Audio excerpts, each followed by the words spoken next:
a light change in like the last 2 minutes. Something fierce. The sun trying to fuck up my day. I'll have to work out some clever solutions to that, you know, as the sun actually starts coming out. Did not move to the greater Seattle region to have that glowing ball of fuckery look at me.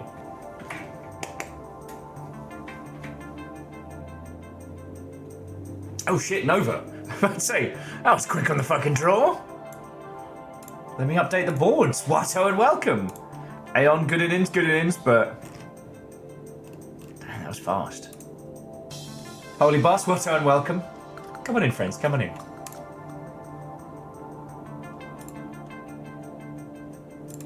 So that puts Nova up to 3. Everybody else is at 4. Alright? So there's still like what? Week and change? I forgot where I put my calendar. Alright. There's still a week and change. So, is there anyone to play for? Numbers, Watto and welcome. Come on in, friends. Come on in.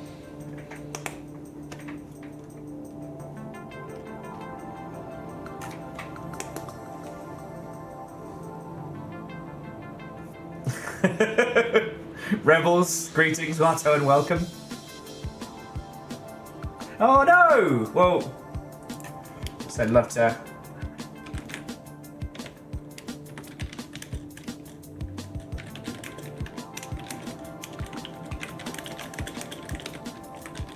Okay. Divershi, Watto, and welcome. Hello, hello. Dice, Vanderbeest.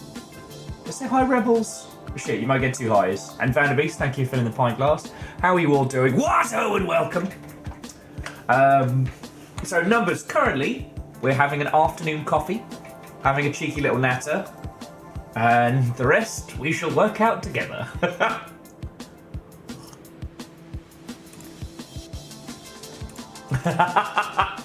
Nessa, Watto and welcome! That's an interesting question. When is the Endoparastic 2 stream? I heard at least one cool person worked on that. For the record, we still have the exclamation Nessa command. Ooh.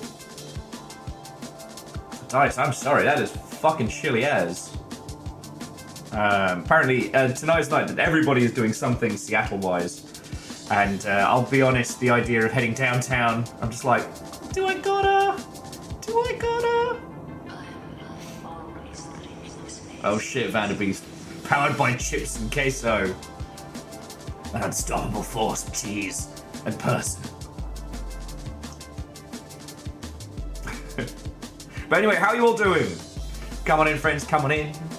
A good afternoon, one and all. What's that? Honestly, friends, I think Dinobot just fucking took Christmas off. Cheeky bug is on point.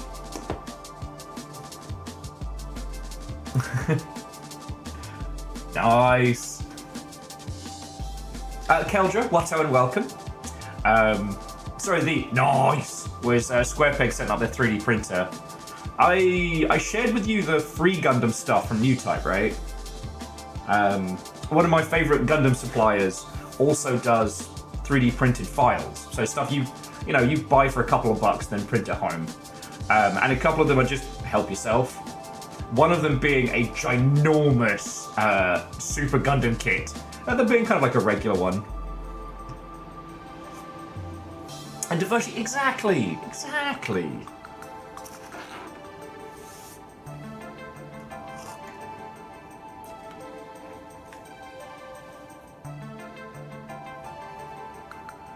And Rebels, you are going to have an excellent time. Rebels has just started Final Fantasy 15. You're gonna have a great time. I'm gonna say nothing. God, these boys are so adorable. And coffee time, Watto and welcome.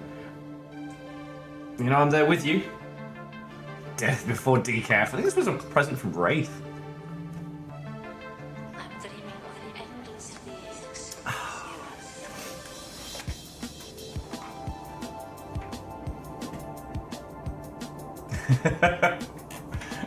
Rebels, I couldn't possibly comment. So, hello. I do not have bombastic stories for you all. I might be, out of all of us, the most boring one here. I've kind of putzed about on a lot of things since last I saw you all. Memnon was good. I gotta look in the next session. But yeah, I got hands-on with Sin Duality, the mech extraction shooter I was talking about, which was fine. Nova, it's the shoulders that were definitely angry at me yesterday. Oh, Aeon, absolutely. I mean, does anyone need to know which way it is to the beach? It's that way! The fucking Omnidab of Saturday. Yeah, what a workout indeed. What a workout indeed.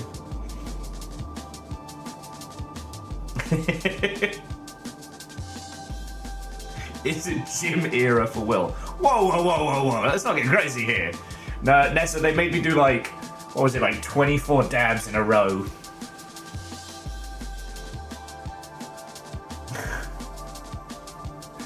But I'll tell you what, Nessa, if your goal is to be able to go like full cami, what if I go for like the Gears of War beefcake? Just go full Dorito mode, like lose my neck, become like a triangle, just turn your butt into games.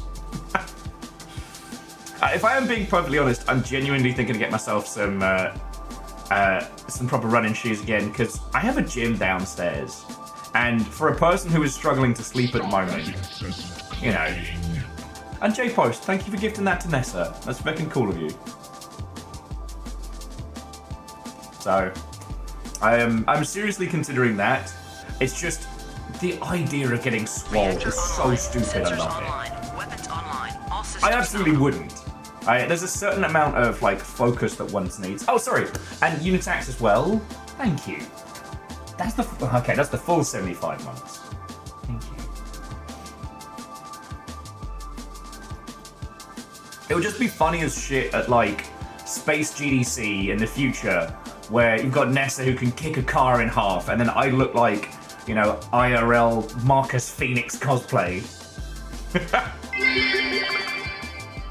I saw a dove walk up to a group of crows and try to take over whatever meeting they were having.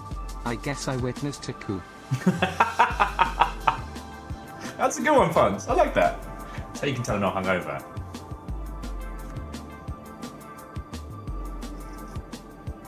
Wait, Nessa, I thought the cami was your goal. Or did I hallucinate smell that? It does sound like something I'd...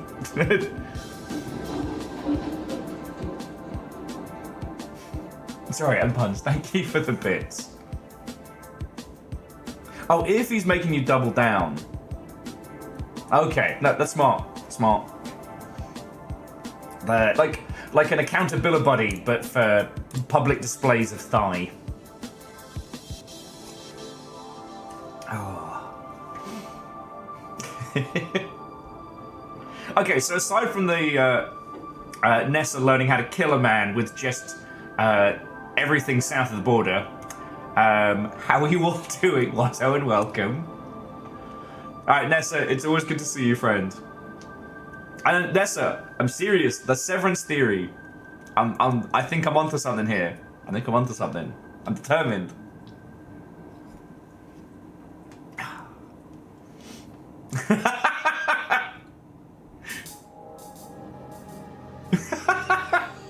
See, that's the problem, Nessa. Going down rabbit holes is my job. I was so sad when I found out that site wasn't an official site, but was a fan site. So Longshippy and friends. I'm lucky to be a little part of a squad of Severance fans, which is all games industry people. Actually, a lot of them writers now I think about it.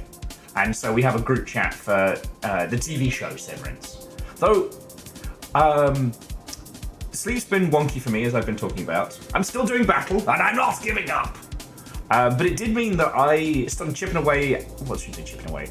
I started a rewatch of Legion, and holy crud, why don't we talk about that show more? Like, it's so brilliant in its absurdity. Like, I don't think it's something that directly influenced stuff like Control and things like that, but for something that found its own flavor, you know, what if you had to create like an actual kind of SCP style facility, but in the same world where you have a psychic mutant who can blink out half of, you know, humanity in a moment. I don't know, sorry, I've been between rewatching Legion and reading Power Fantasy. I don't know, it's just been on my noggin a lot. But that's as interesting as my stuff has been, dear friends. As I said, I was very kindly given an early key for Sensuality, which I've been putzing around with, which is, what if the goal of Robo Tarkov was just to give your mech waifu / husbando a really pretty place to hang out?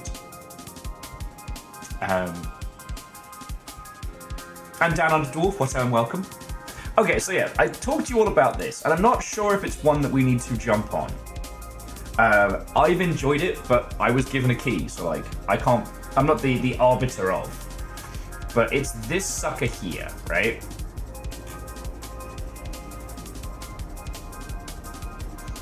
So, based on the Animu and the model kits, and it's kind of fascinating.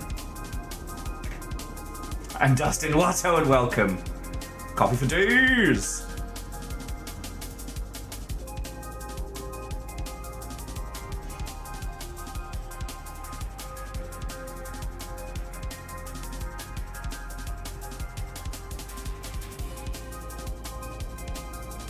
Did any of you play The Cycle at all? Because it has a similar kind of like vibe and energy to that. But yeah, so I played a little bit of it. That was the only kind of like out of the norm nonsense I got. No. Hush now. Don't blow anyone's eardrums out. This was the only thing I really kind of got into that you all didn't know about.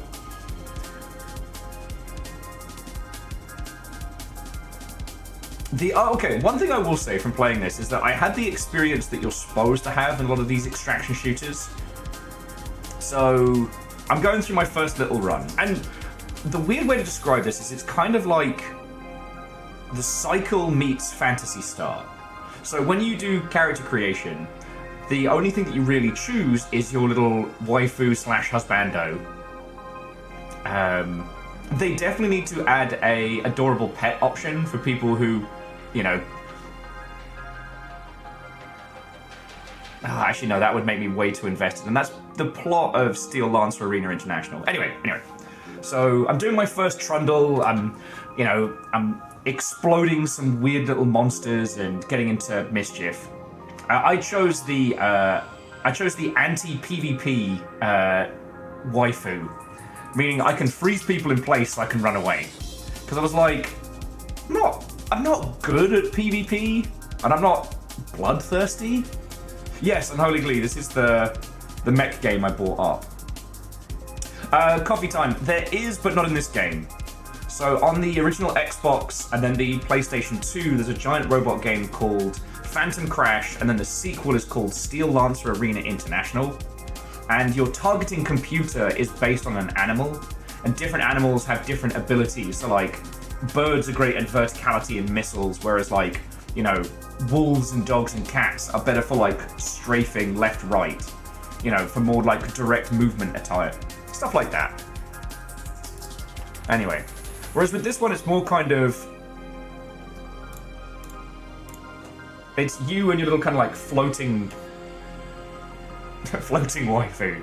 It's, again, very akin to the mags from Phantasy Star Online in the sense that you pick your type and then each one has a specific ability. Mine was make person not freeze. So in one of my early runs, I'm pottering around and someone decided to take a few pot shots at me. So I froze him. I don't think this person realized that I could ruin their day, and I did. And I took all their stuff. But the thing is that it has a karma system very similar to like old school MMOs, where it's like, you know, the more you get into PvP, the more you're flagged as a dangerous person. So if everyone is at grey, I was given a yellow ranking. But what it meant was that everybody else knew was looking at me like, whoa, whoa, whoa, please don't kill me. So the amount of times where I'd pop around a corner and someone would be like, I surrender! And I'd be like, no, I'm just kidding. You get out of here, you plucky young kid. And I don't think that experience is going to continue. Once there is an established meta and there's more like, more of an aggressive style of play.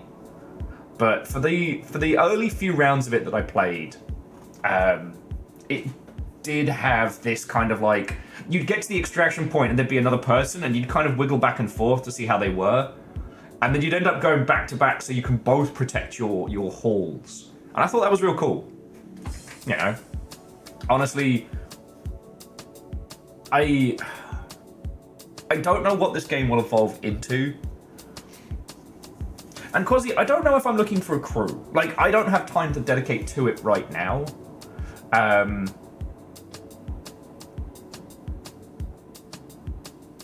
It's just, it's a fascinating exercise.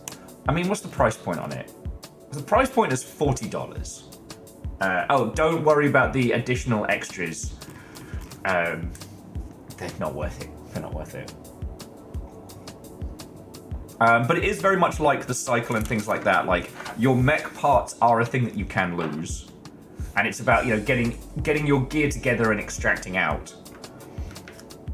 I haven't gotten to the point where I can form a team with people, so I don't know if it makes you, like, go on solo runs initially or what have you. The one thing that was really interesting about it was that it does, like, almost like an episode recap after you finish your runs, and I thought that was a really... Fuck off! No! Yelling in my ear. It does like a last time on sensuality like thing at the end of your run. It shows you where you went, what you got up to and things like that. It also shows you how close you were to getting into trouble sometimes. And I'm like...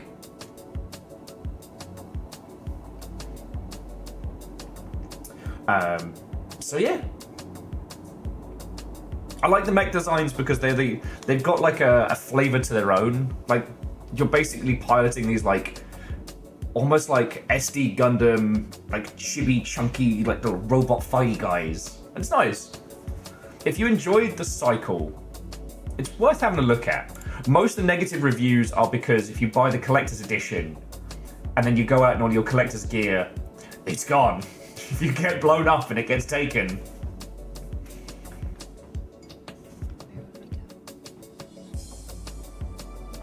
So that's the only thing out of the norm that I've kind of gotten into. I think, without going into real world specifics, I think we've all been going through a fucking shitfest the last couple days. And I just ended up watching the newest season of Castlevania and eating leftovers, which was very good. Finally broke the seal on Tekken 8, and now I need to, if I'm going to be working out anything, I need to work out my fucking hands.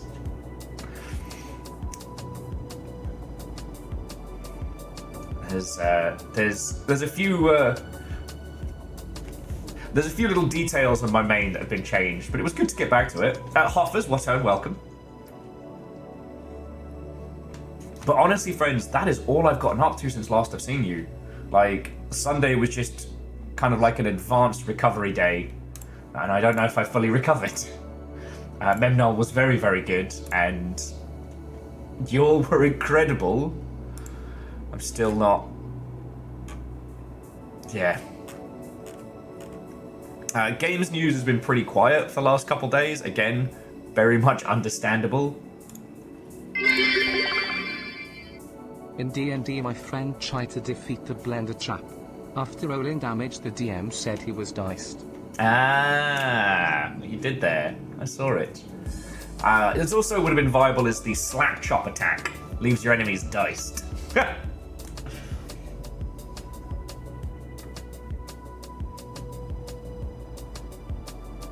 Oh. Well, so Garrett, it's not, thankfully, it's not hand paint. So, God, thankfully it was a couple years back where I went a bit too hard because I was playing Sniper Elite and also playing Hyper Demon and also writing emails. And I did my hands basically an over damage. But no, this is just, I haven't played Tekken in so long that, you know, I've got to get back into it. If I choose to, you know, if I choose to. And Keldra, I hope that I can be a calm space on the internet. You know, as I've said, friends, I'm not asking anyone to practice active ignorance or anything like that, but, you know, I'm here so you can get a fucking breather from it, you know? Oh, Hoffers is going to MagFest! Fuck, I'm so jelly. I've never done MagFest. Never done MagFest. And Ishkar says Tekken 8 story is amazing. Okay. I'll have that to look forward to. Akira Zero is at Watch My Get Lunch and Toys. Okay, where is the Wall of Gacha? I could not find it last time I was downtown.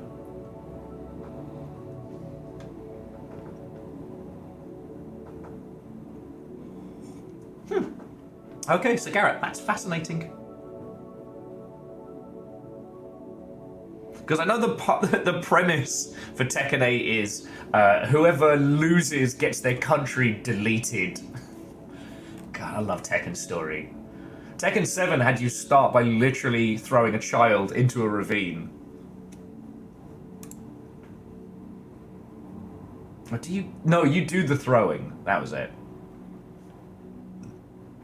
I did think that was extremely funny. Yo! You and your space are sincerely appreciated. Oh, Keldra, thank you, alright? I try, you know? I'd be lying if I said that the shit hadn't gotten to me, especially yesterday.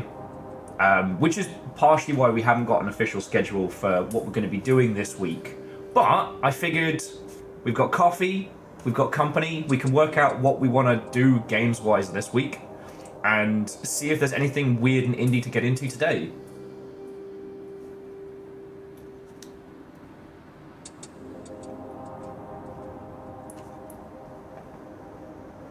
And down on the dwarf, like, that's not what I'm saying. Don't go down that path.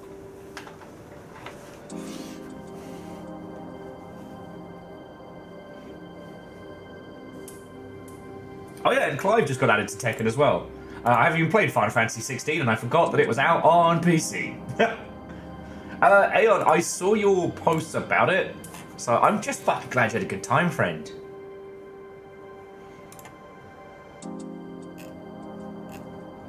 Like, that sounded legit fun. I've been invited to a couple of things this evening, and I'm in two minds, because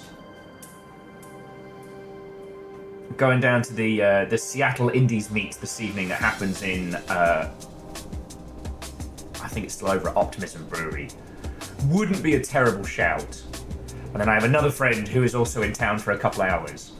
But I've also been trying to cut back on my drinking, so... Angel Kalina, what's and welcome. Sorry, friends. Anyway.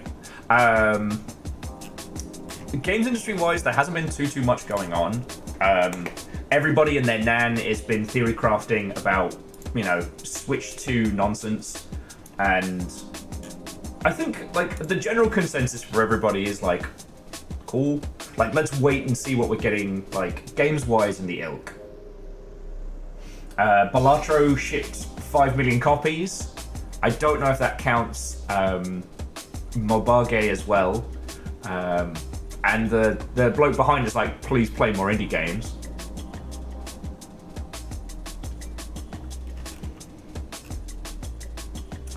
And Ishkar, I think it's cool. Like, Clive and Yoshimitsu can hang out as like the Soul Calibur refugees.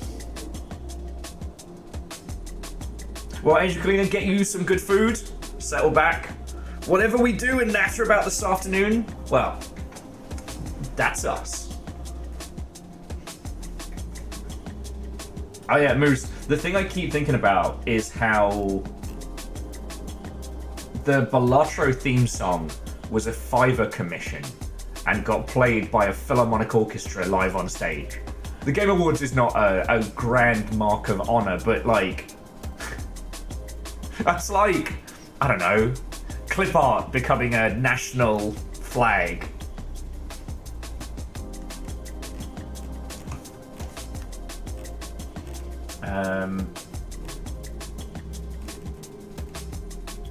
Yeah, again, like, game development wise, there's nothing massive that's been going on. There's been a couple of like marketing flavored nonsense.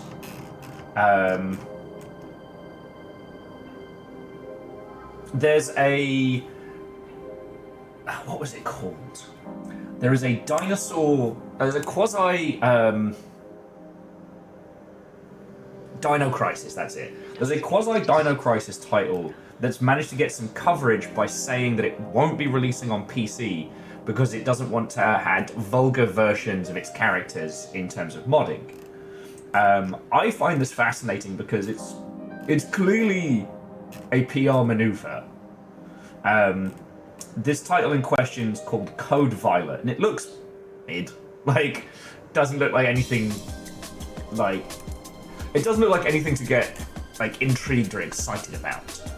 But it's just fascinating that they're going for the, oh, we don't want you to make porn of this, so we're not going to release it on PC, rather than being like, we're making a PS5 game, porting it would suck, so we're not gonna. Oh, jumping back in, Hoffers was just saying that the Balatro dev gave more money to the composer after the game blew up. I hope so. I really hope so.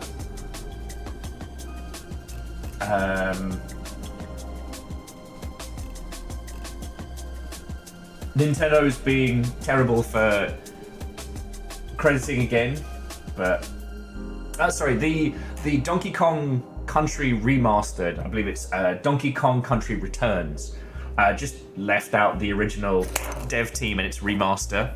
Like, cool, great, love that. But apparently they did the same for one of the Metroid titles.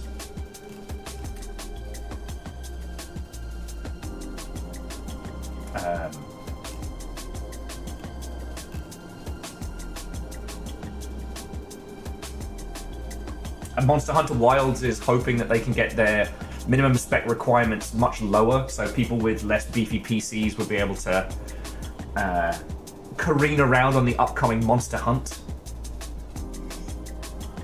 And J-Post, I got my coffee, I might have another. But yeah, games news has been very quiet this week. I wouldn't say releases have been quiet. I wouldn't say that at all.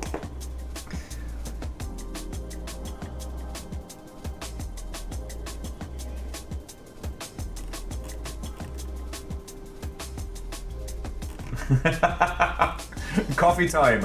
I'd love to see you try. Wait, no, not in a threatening way. In like a, if you could, imagine what kind of low poly mess that would look like.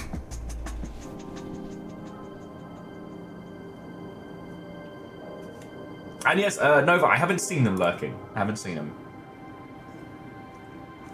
Rebels, I mean, we didn't. Yes, someone did in fact get Doom to run on a PDF. Next, I want to try and make a Doom as a choose-your-own-adventure.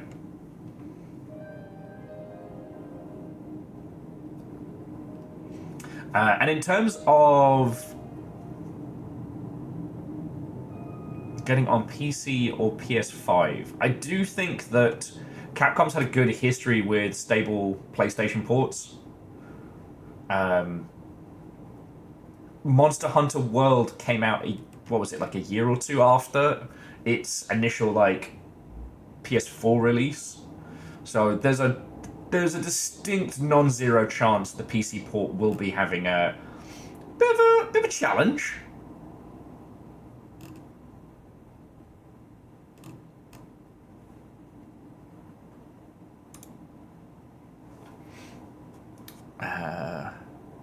know what? Let's go back to our usual kind of chill by the pool vibes. I know it's toasty out there, and the sun is just making us all. I feel like getting upstaged here. Oh. And Ultrasini, have they confirmed that it's going to have a that it's going to work on Steam Deck? I'm not quizzing you. I just haven't looked into it.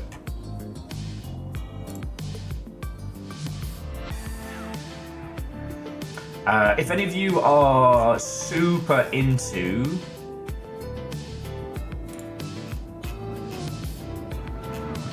sorry, I just wanted to check and make sure it didn't have generative AI before I started telling you about it.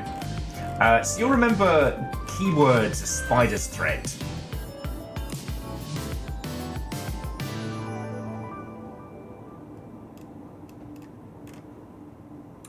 Well, the team that made that before that made a game, a great puzzle game with a terrible name called Cyber Manhunt. Kind of like a quasi, like, lateral thinking puzzle game. Well, they released a sequel. It looks very good. But thematically, it's about playing as an AI assistant, and I was like, hang on, let me just make sure there's no generative stuff in there.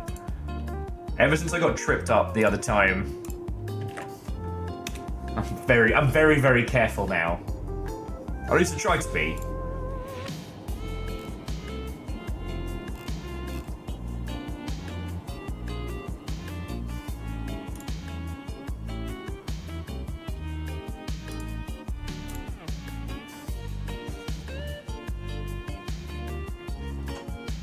Because we are getting a sequel to Keywords, which is going to be kind of quasi-open world.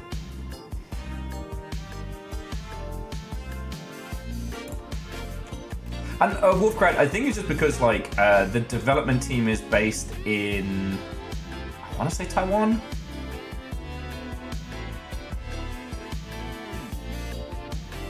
And that's why like Keywords had that kind of that strange blend of like future Canada and like Buddhist retribution kind of blended together. God, that was a good game.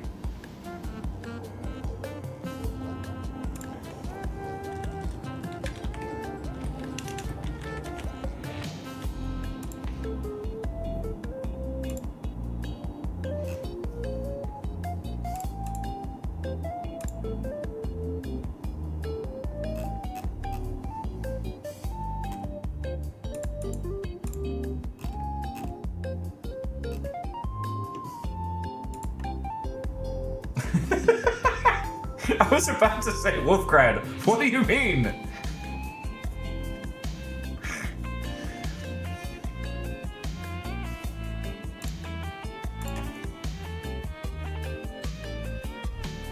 Oh, so friends, what have you been up to? What have you been playing? Tell me your tales.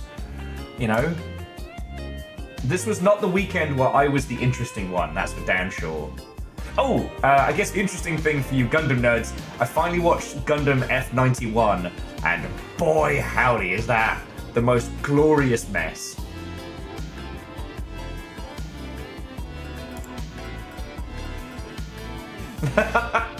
Alnus, yes.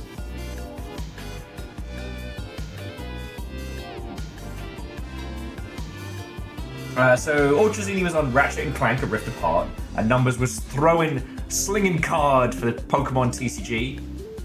Digimon TCG. What did I say? Pokemon. God, my brain chip firing up. Mostly I've been playing Path of Exile 2, says Quasi, but not like that. Keral's Elden Ring. And Ishkar. Okay. I did see Dark Tide of getting a bunch of upgrades. Oh, excuse me. I'm so sorry, friends. That came out of nowhere. Coffee's on Final Fantasy VIII on Switch. Legend 100% God of Weapons. Well done.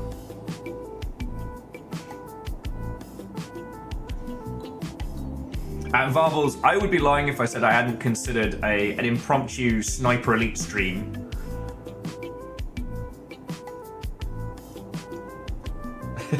So Unholy Glee, I know it's not what you mean, but my brain immediately went, oh, hi, Mark. Oh, and Fosspot, thank you for the lurk. How are you doing? Watto and welcome. Wolfcrad's been watching the latest season of What If. We deserve more Marvel-sponsored musical numbers. That's all I'm going to say.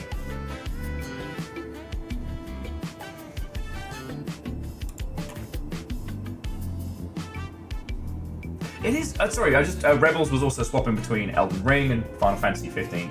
It is amazing to me still how many people leapt on Shadows of the Erdtree and didn't finish it. I did not hit her, I did not, it's bullshit, I did not. Oh, hi, Mark. Oh, hi, Mark. Imagine spending like 4 or 5 years of your life making a great game, branding it as The Room, and then someone's like, hey, have you heard about this movie? And you're like, what movie? Ah, piss. Why are people throwing spoons in our game?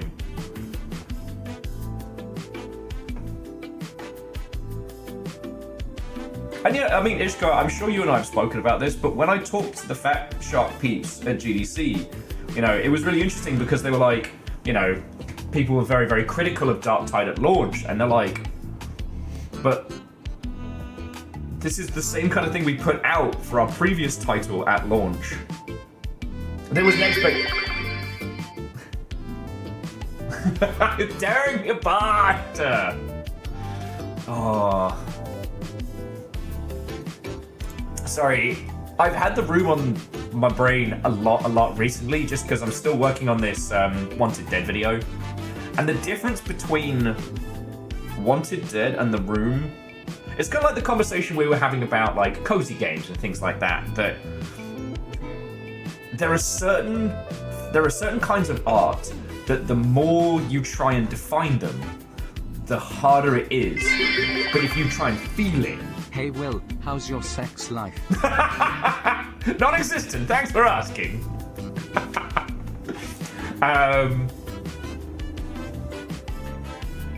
And Favor 6, Watto and welcome. Yeah, no. It's just... We understand with The Room that it was a guy who made a movie who really thought it was going to be the shit. And it was so bad that it became a cult phenomenon. And then people started, like, glomping onto it. And then he kind of pivoted to, I kind of meant to do this. I'm just a quirky guy. I'm like, I don't resent that. Like, you know, art can be collaboration, right? You know, you create something, you release it to the world, and the reaction between them and you changes that art forever. And that's cool.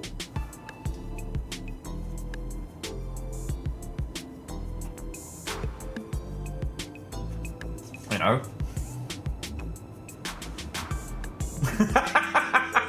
Okay, that's good. Sorry, Devoshi with, of course he changed his tact. It's Tommy Wiseau, not Tommy Fool-O. I gotta remember that one. Gotta remember that one. Like, the problem we get sometimes in games is you get, like, the accidental alter. The idea of, like, a fucking Ken Levine or somebody who's not that good, but it's just right place, right time, and still puts out a good game. But then because of the success of the title or everything that it does, there's this, wow, really loving this shiny spotlight. Sorry, I'll do the white balance in a bit once the sun fucks off.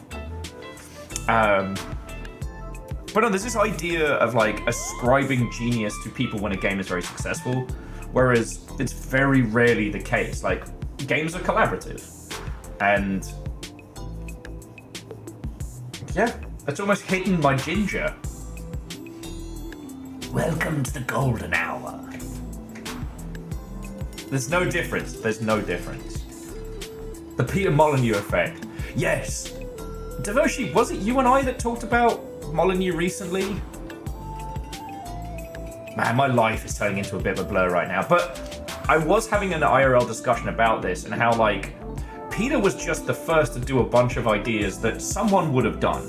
And this isn't to diminish Molyneux's involvement or to say like early Bullfrog and Lionhead was, you know, just a bunch of idiots running into walls. But like, the God Sim is a concept that would have happened. We've had stories about gods for as long as we've been telling stories. Someone was going to do a game where you are the god fucking with stuff, right? Absolutely.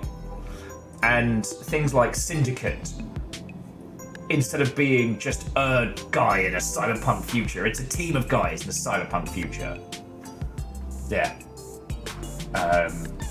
Oh, well, so Fable 6. Fable was banger, but Fable was developmentally one of the biggest disasters that Molyneux was involved with. He wasn't even supposed to be on that game. It was supposed to be a fucking satellite studio. They fucked it, so he had to bring a whole team in to finish it. Anyway, yeah. There is this thing in games that being such a new medium that sometimes we attribute a level of alter genius to people that don't really have it. And I wish we had more Tommy Wiseau's and less Ken Levine's, you know? I guess that's what I'm kind of, I'm scratching around at. And the more I look at Wanted Dead, and it's like, there is no alter attached to that. There is no, like, one person whose creative vision overrode everyone else's. Like, Wanted Dead is everybody trying to do as hard, trying to go hard as much as they could, and then being told, all right, that's it, that's time, everybody. Finish up what you've been making and cram it in the game. Yeah, Vishkar, we need more Yoko Taros.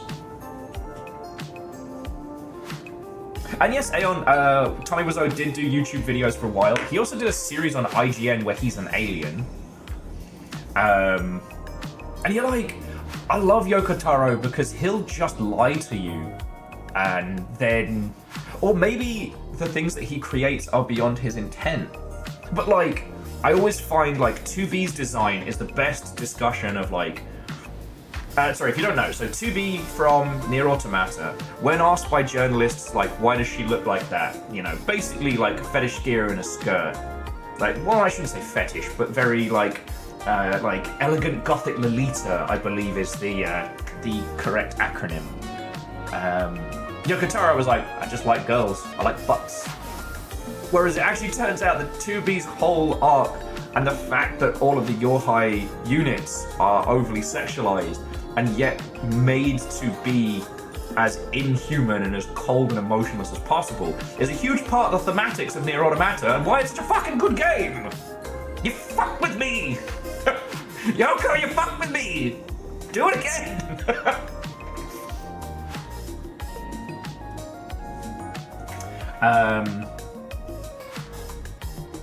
Oh yeah, and Dustin, I've been keeping tabs, make it sound weird.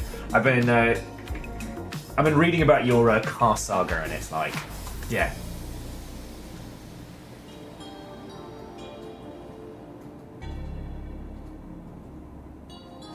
Oh yeah, Alnus, and that kind of like yes-anding with community, knowing when to do that is so hard.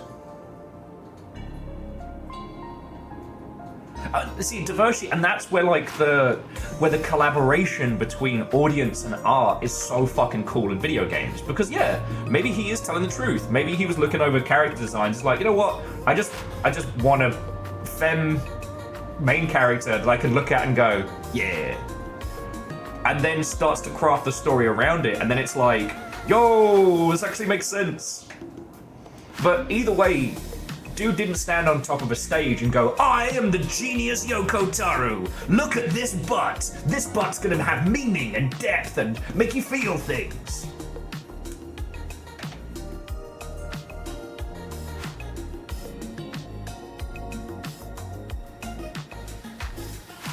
Dustin's more intense than Saga. Look, Dustin, if it gets to the point where you turn left and your windscreen wipers start going, that means you have an object of power.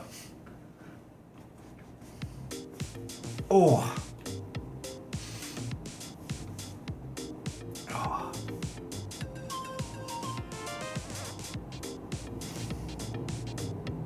I used to remember this one, but it has dropped out of my head.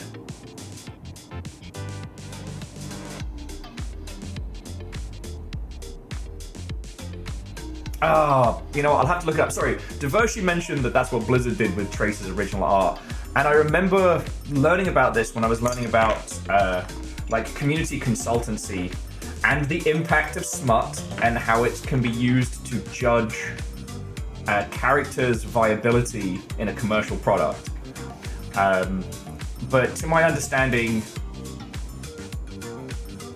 there was no commercial intent in making certain Overwatch characters hot in certain ways. But that, aside from Widowmaker, to my understanding, because she's meant to be the iconic femme fatale. But that's definitely something that changed. Power of Thirst.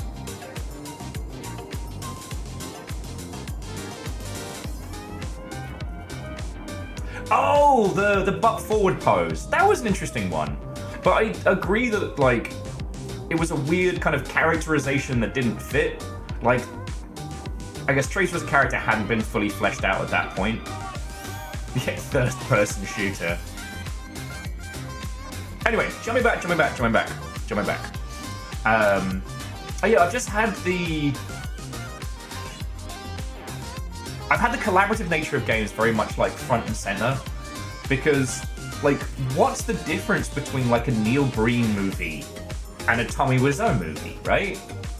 Well, Neil Breen thought he was a fucking genius and still likes to put forward this idea. Whereas old Tommy Tommy rolled with the punches. I think in games, it's rare for a title to come out and the team behind it just being like, this is our... Actually, yeah, Devoshi, Uwe Boll is probably a better example because he made game-themed movies very quickly, predominantly for tax breaks. This is something that's been well documented. This is not me throwing shade. I mean, you don't need me to throw shade on an Uwe Boll movie. Whereas... I'm trying to think of another good example. Hang on. Friends, let me just quickly pop another coffee on. I've got coffee pods right now, so it takes me 2 seconds. It's great. I just have to reload it.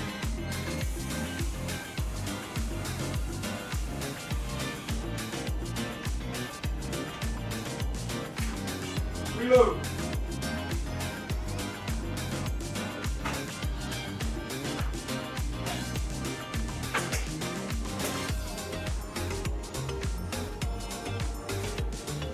And there we go. See, nothing. I don't even have to do anything fancy. Where does Adam Sandler fit into all this? I don't know. Reloading. Reloading. I mean, look. I know the games industry better than I know cinema, right? I don't understand what movies get made these days and why. Back in, the 90s, it was an easier thing to understand. These days, I have no fucking clue. I don't know how Adam Sandler morphed from being, like, the obnoxious joke to being a guy who... I don't know. I have no clue. I can guess, but... the only thing of his that I even really think about on the regular was him accepting an award by going, "I'd like to thank my fellow nominees for forever being known as the people who lost to Adam Sandler." But that feels like an arc of someone who has a character projected onto them and they end up, like, folding into it. Like, that almost seems more allegorical to... Allegorical? Did I just make up a new word? Check me out. It seems more in keeping with people that play characters on, like, streams and things like that. That the reinforcement of the character through audience becomes solidified.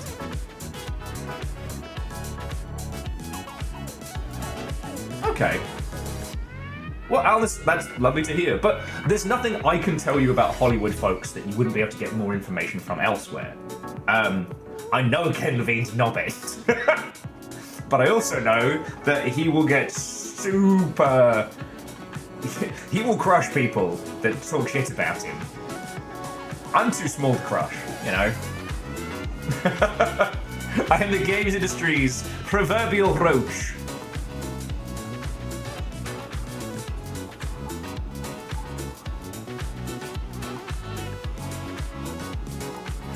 And Favor 6, I was aware of that.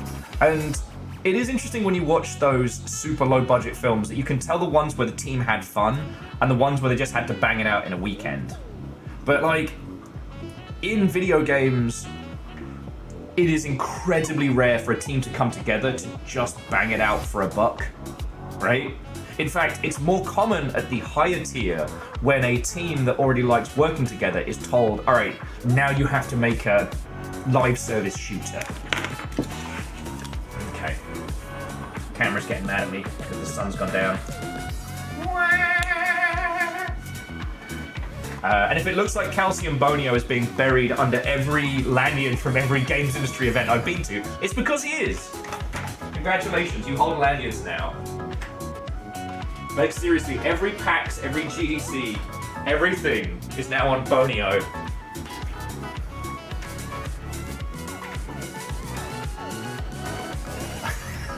Favor 6, you joke, but that's why I don't green screen. That's why I don't green screen, because my forehead goes invisible.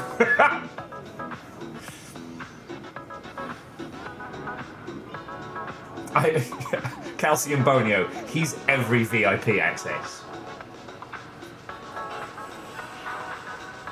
But yeah, it's just the only time that you really get a project where the people aren't invested in the core concept and have to kind of find it is in the AAA space, right?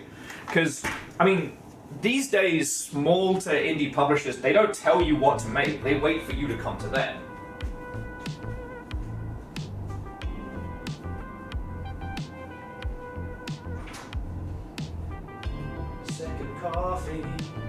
Second coffee at 5 o'clock in the afternoon. C222, that would be funny as shit.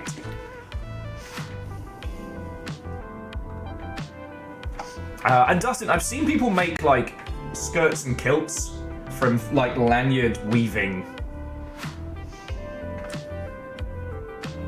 Yay! Angel Kalina, good to hear, friend, good to hear. Ah, sweet mercy in a cup.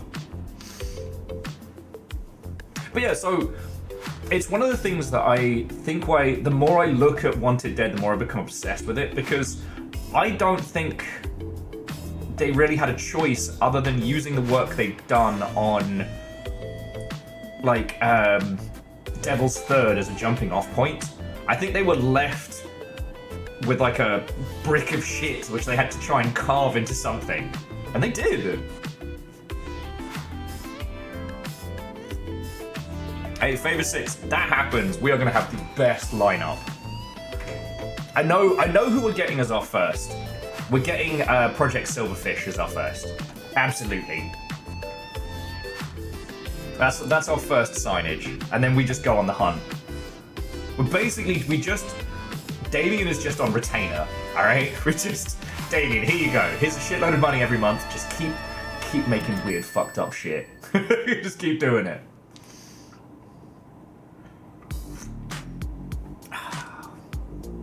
It's a nice place to be in the industry where you're like, if you suddenly stumbled upon a bag of money, you know exactly who you would hire to make what. Oh yeah, Favor 6 do some DreadX type stuff. Like, one part game jam, one part prototype. You know, see what people like. That'd be cool as shit.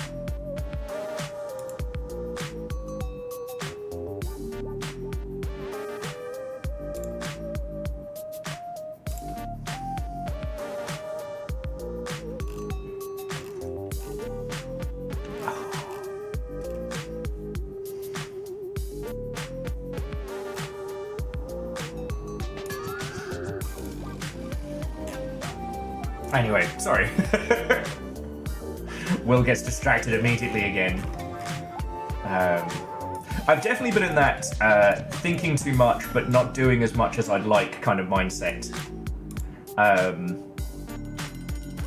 I started work on a video about the Age of Authenticity because I wanted to frame it around all the nonsense that happened with TikTok, which we don't need to talk about.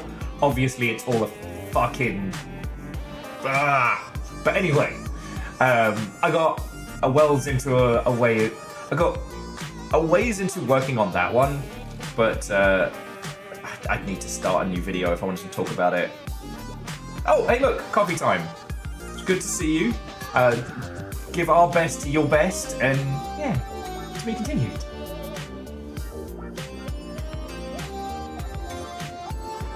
Well, so Fable 6. Power Wash Simulator is Square Enix. That's how they keep getting all these huge licenses. Like, they've been very underplaying the fact that it is like a massive... it has a massive publisher behind it, but yeah.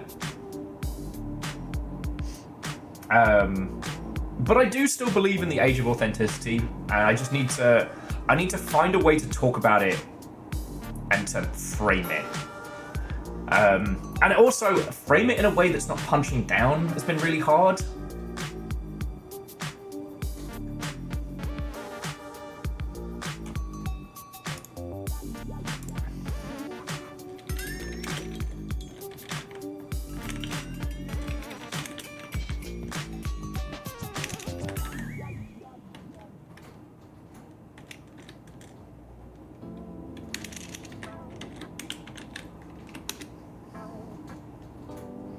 Power Wash Simulator is developed by Future Lab and published by the Square Enix Collective.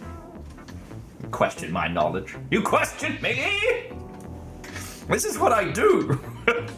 I don't know what the fuck is happening with Adam Sandler, but I know what's going down with Power Wash Simulator.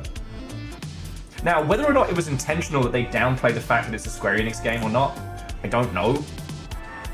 I wouldn't be surprised, because if it hadn't been as successful as it had happened, like Dave the Diver definitely would have been perceived as being air quotes indie.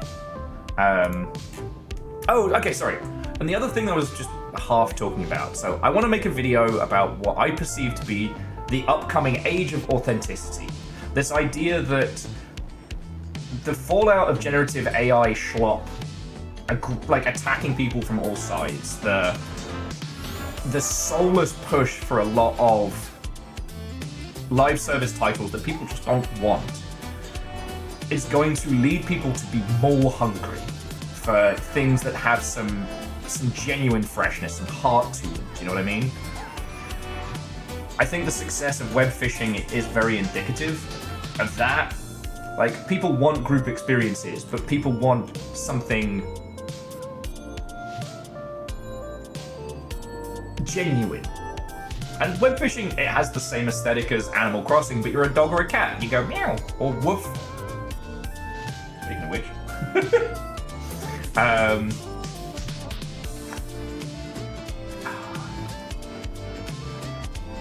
Yeah, C222, exactly. But the thing is, there hasn't been a big misstep in terms of like the failures of this side. Because the thing I've been following was the game that we talked about last week. But that's not a big project that has rampantly used generative AI and stacked it. It is a case study, it is a point, but it's a smaller dev who I don't think they realized just how vitriolic the response to generative AI stuff is, and rightly so. But you know, this is a person kind of using it in isolation, and now they've done the fucking around part, and the finding out is coming at them real fast.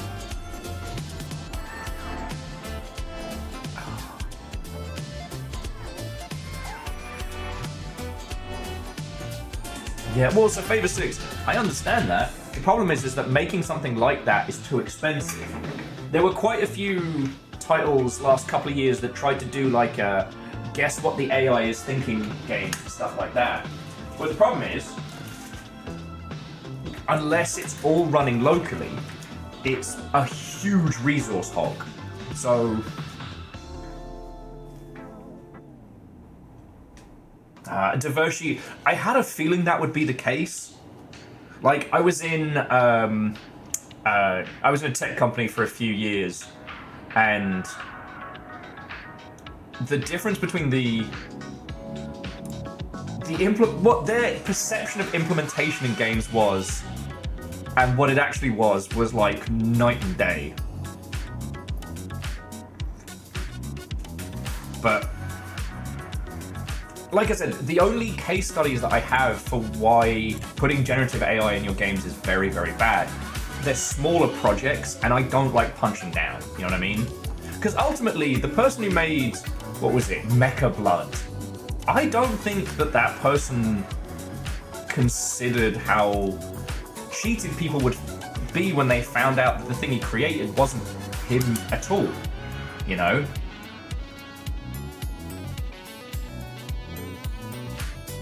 Oh yeah, Divershi, like, abso-heckin-lutely. Abso-heckin-lutely. So yeah, what I mean is I'm still working on this video because I do think that there is a genuine business case for investing in, like, smaller authentic projects now because of the big budget drought we're going to see in games probably in the next, like, year or two. Like, we've got a few bangers coming out the start of this year. Sorry, we've got a few big budget, big projects coming out this year, but like once we get out of these early releases, I don't know, we'll probably have a better understanding after GDC, and you know, I think this Summer Games Fest is going to be real dry for big titles. And Favor 6, so the idea of like generative AI running NPCs is that it's not, it hallucinates situations, meaning that like without rampant refactoring, there's no way for these air quotes NPCs to remember information, and they can lie to you and they can say wrong things, all the while costing you a shit ton of money. Now, some of the NVIDIA cards have said they're going to have a dedicated chip for running this kind of stuff. But, like, and again, I don't want to name any names on this one because they absolutely fucking dropped it, but I knew some folks that were going to use generative AI to power the NPC conversations in their games and have you be able to, like, question people in the world. So you could be a detective and you could actually ask someone on the street and have a breakthrough. The thing was, the amount of constraints and tweaks and changes they had to make it so that, one, the game and the NPCs could remember what people had said, that real information could go in, was so much that it was more complicated than doing something like Shadows of Doubt, where you build a procedural generation system from scratch. You know? It's kind of like, with Cyberpunk 2077, Cyberpunk doesn't remember a lot of NPCs. If you play it on a mid to low spec PC, the Fulstrom culling just forgets who's who.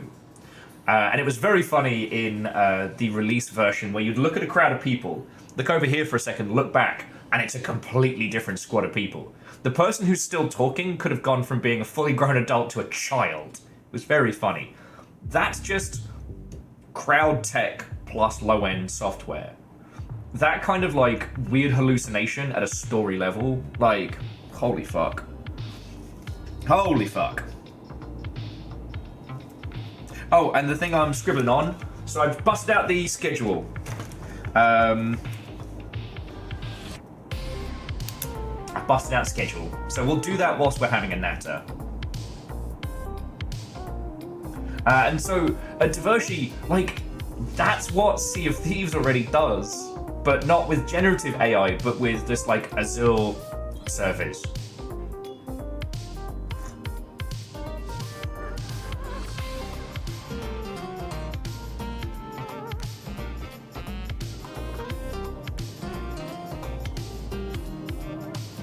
And C222, I do understand that.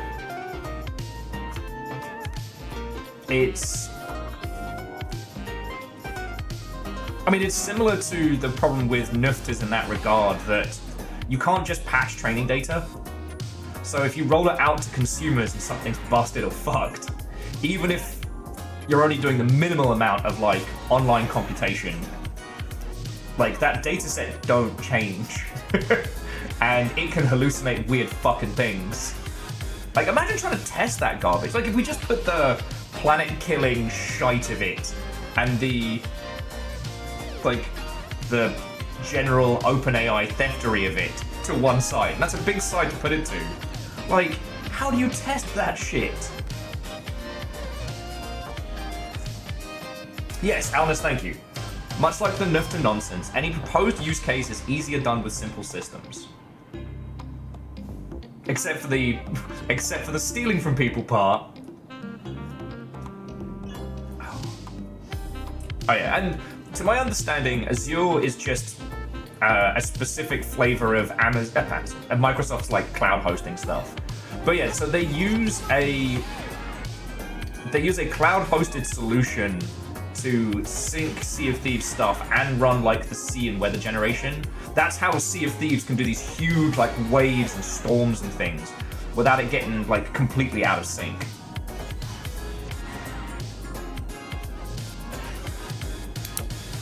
Anyway, okay.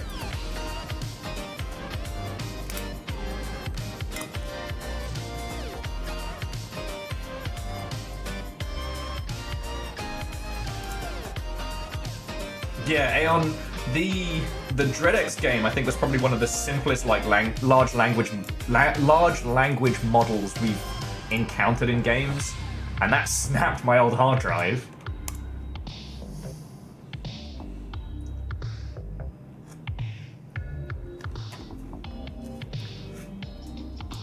And Devershi, I'm pretty sure it's not that specifically. Because yeah, it's definitely... I mean, that tech dropped before OpenAI existed. God, Sea of Thieves has been going for a long time. Anyway, so... Schedule.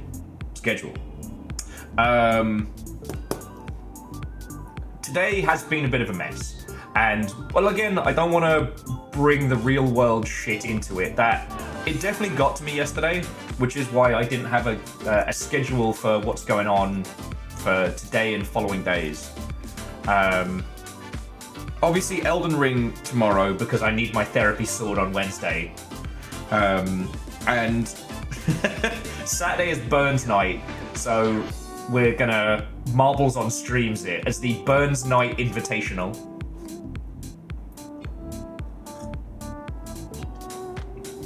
And Caffeine, Watto and welcome. I believe on the subject of Sea of Thieves, I'm going to try for this Friday, but I haven't contacted the pirates yet, so I'll do that in a second. So the question, friends, is what do we do Thursday? Like, that was our Alan Wake day for a while, and now we've done everything involved in Alan Wake. Oh, yeah, Burns Night, Great Balls of Fire, yeah.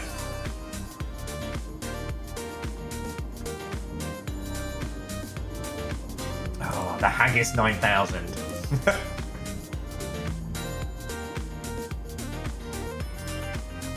Oh, Caffeine, I'm sorry, friend. Joke suggestion, go play OG Alan Wake. Knowing what we know now, going back and playing Alan Wake could be very funny.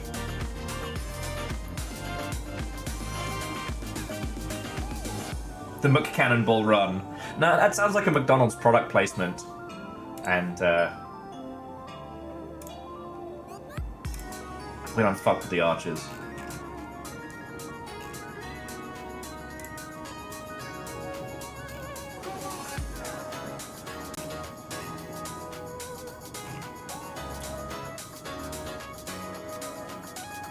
Oh, sorry, that open mouth maneuver was, for any of you who are fans of, like, you know, your big, wordy Chunsoft games.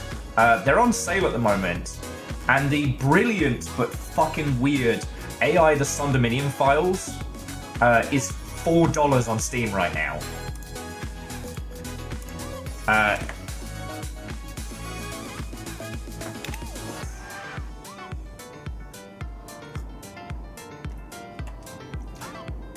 Moving the topic off of AI and onto AI. LGBT Burns Night. Let's go burn tracks. Because, like,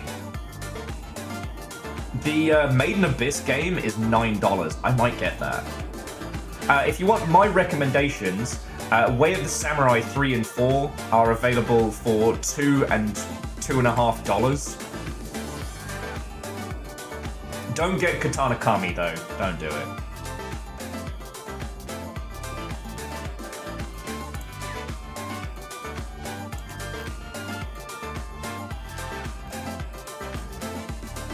There's also Fire Pro Wrestling for like $6. Yeah, okay, that is worth checking out.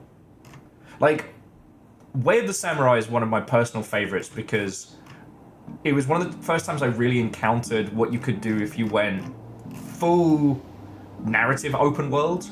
Okay, so the Zero Escape games are fucking awesome, totally worth your time.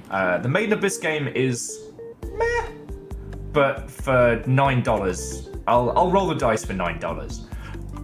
The Way of the Samurai games are ones that I love because the premise is simple. You are a samurai who walks into town, like at the beginning of a samurai movie. You are the anybody, and whatever you choose to do in that one in-game week is entirely up to you. You can literally just sleep the entire week away and just be a fucking bum in your room. You can fight anyone, try and befriend anyone. The threads of the story are incredibly reactive. And it has this wonderful feature which I'd love to see implemented in more games, which is when you get into an interaction with a character, you have two options. Fucking attack them, or sumimasen and dip. The attack them means that if they're annoying you and you don't want to be in this cutscene or what have you, you can just fucking fight them.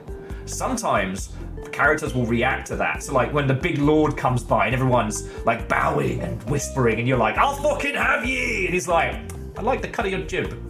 Consider yourself hired. But also, you can apologize and leave. And mechanically what that does is it puts it back to the point where you've never started that conversation. So if you accidentally stumbled into a bit of the story that you didn't want to be in, you can just Audi 9000. Because, you know, we've all encountered games where you accidentally stumble into something and it sets the story on a path you can't come back from. Yeah. Like, between that and Chernobylite's time adjustment system. Yeah, sorry, wrong room. Yeah. Chernobylite had a great one where it has time fuckery in it, so it's not a cheap system to implement. But it has this whole thing where if you fucked up the story early on by, you know, you chose the ham sandwich faction instead of the BLT faction or something, I don't fucking remember. But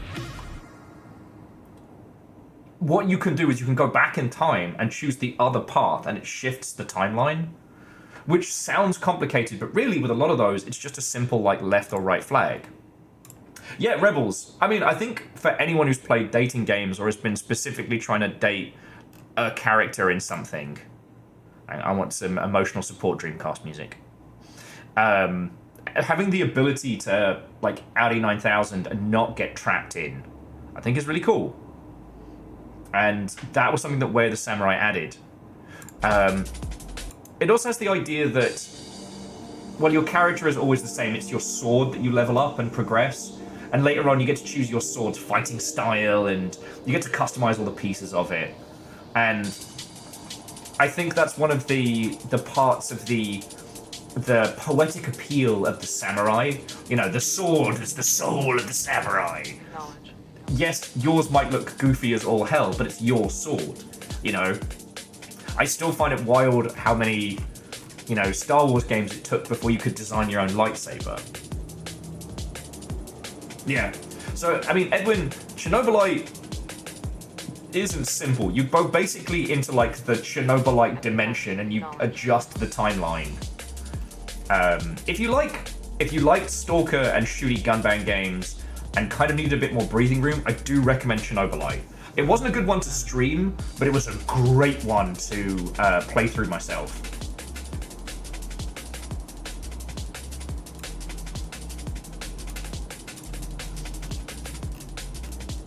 And before you ask, yes, I am going to spend $7 and pick up, $9 and pick up Made in Abyss, the game.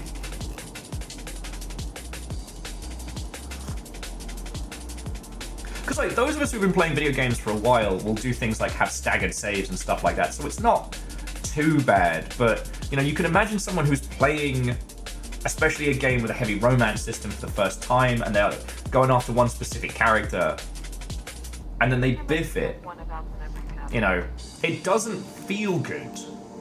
Because rather than feeling like, oh, well, this is an organic system where who I date is the reflection of my choices, it feels like, oh, I wanted to date this person, and now I'm not allowed because I accidentally, I don't know, turned left 3 times or something. Some confusion is perfectly normal. The sneaky Godgale path in Baldur's Gate 3. Do you have a visual signal?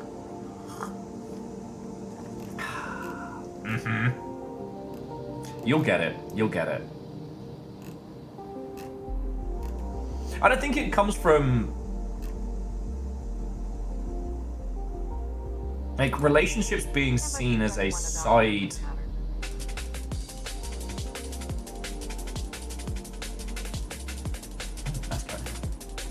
I don't know why I put Zankin Zero Last Beginning on my list, but this looks fucking wild.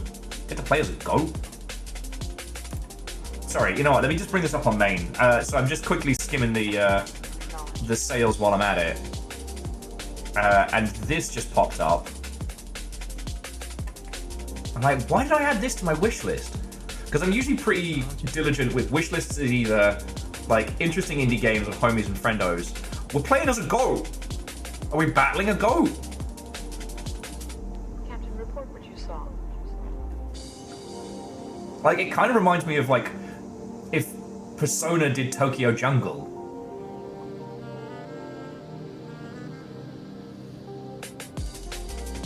This whole trailer is just us wailing on tiny animals.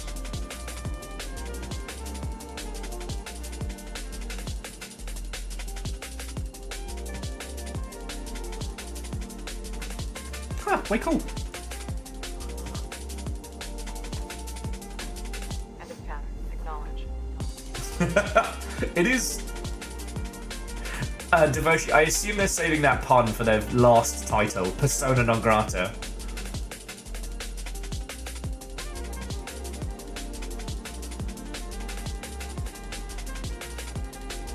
Toilet. Go to the bathroom. That's a back of the box feature. Pattern. Acknowledge.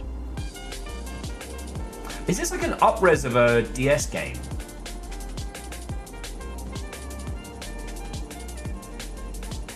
Garden. Harvest from your garden. Though I do know what we can play this afternoon, depending on if we want to do it. Or we could do it on Thursday, but let's go back to the vault. The little, like, Roomba mystery puzzle game. Oh! Some confusion is perfectly Something special normal. may happen. Captain. Do you have a visual signal? Almost too hot for Twitch there.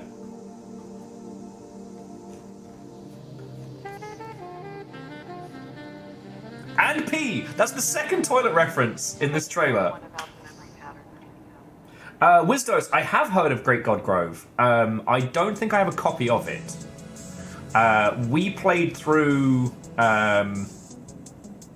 Smile for Me. So I am well aware of that dev team and their wonderful kind of weirdness.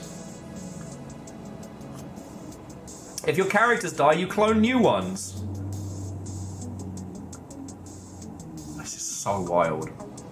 Death by allergic reaction? Why just fucking kill your team with a peanut allergy? What the shit?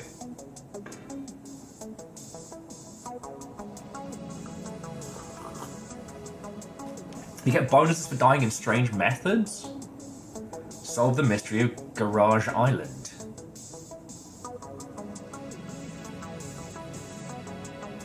Why does this feel like we're looking at like a quicksand type game? You know, one of those where it's like, oh, it's so weird and quirky.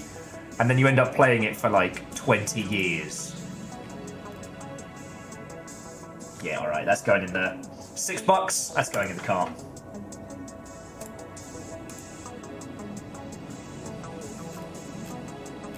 Who knows? Who knows?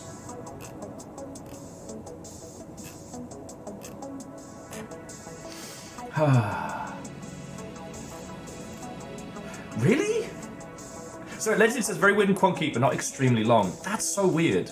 Because that looks like the kind of thing that would take a gajillion years to play through. New clones are resistant to dying in the same method. Wait, so you kill one of your clones with a peanut allergy, so the following clone can't. That's so wild.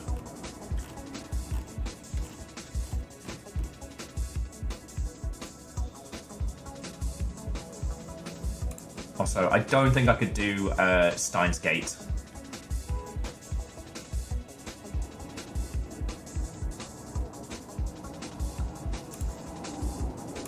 I'm told the game version of Steins Gate is very, very good, but... whew.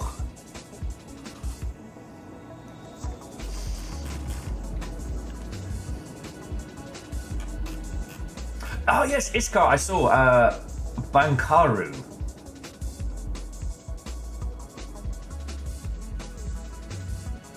I guess the question is it any good? It is one of the more expensive ones, even on sale.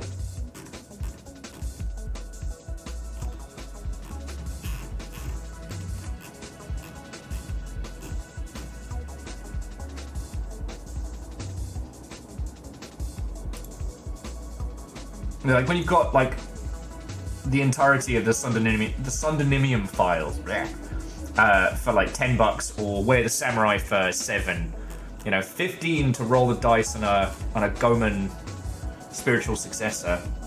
I will say, as a youngling, I was absolutely obsessed with the N64 Goemon, the Mystical Ninja. I played it with zero context. I had no idea that he was a huge character in Japan. I was like, oh, this is quirky. Ended up fucking loving it.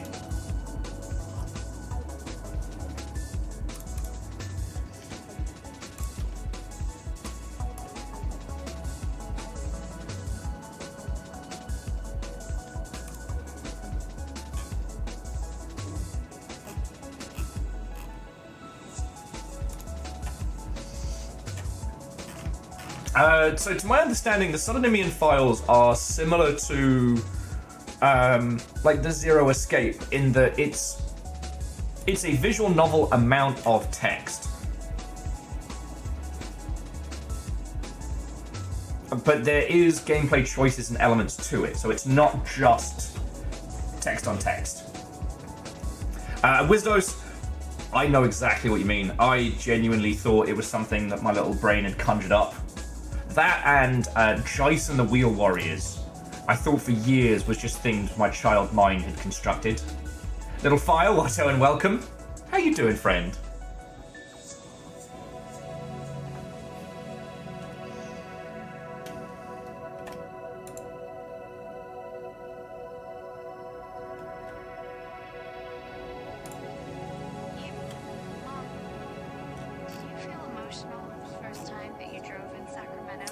So Number says, how good is this Sundernimium Zero Escape bundle?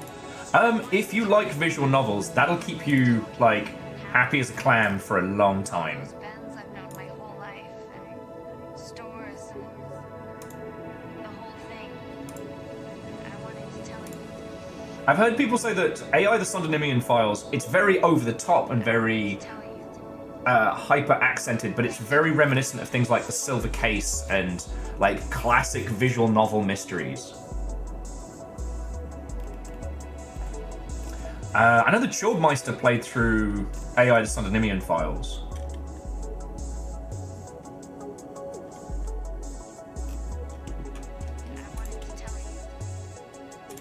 Okay, that sounds fucking cool.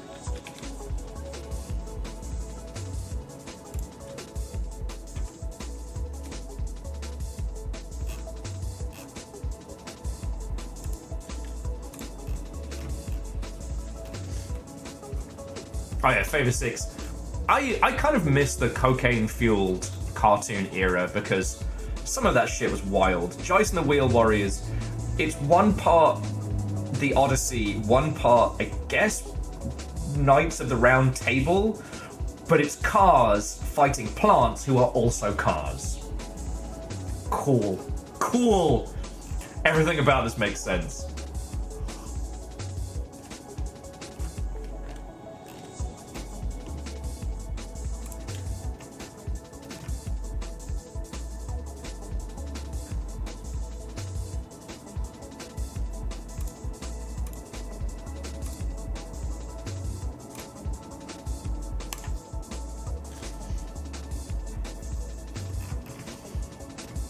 But yeah, and it feels weird talking about a lot of these.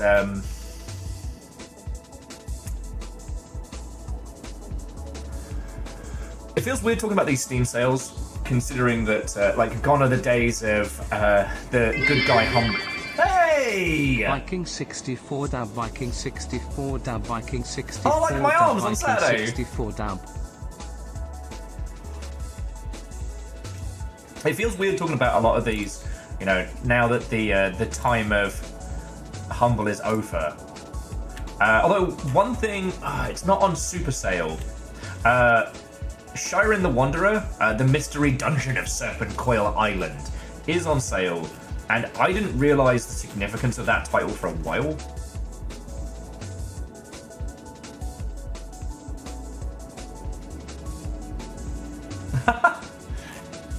Hey, Little Fire, you basically just stole money from Jazzy Jeffy B and gave it to me, so... Thank you. Man, even the song lines up with me saying thanks. You lot are fucking cool to me. Thank you.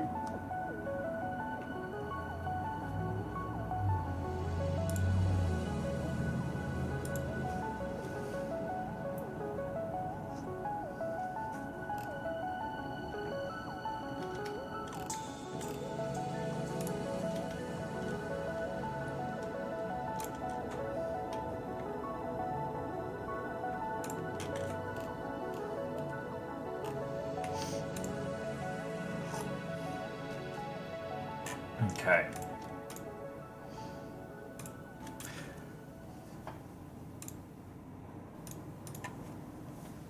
Okay.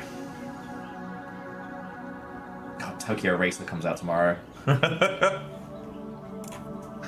Oh, sorry.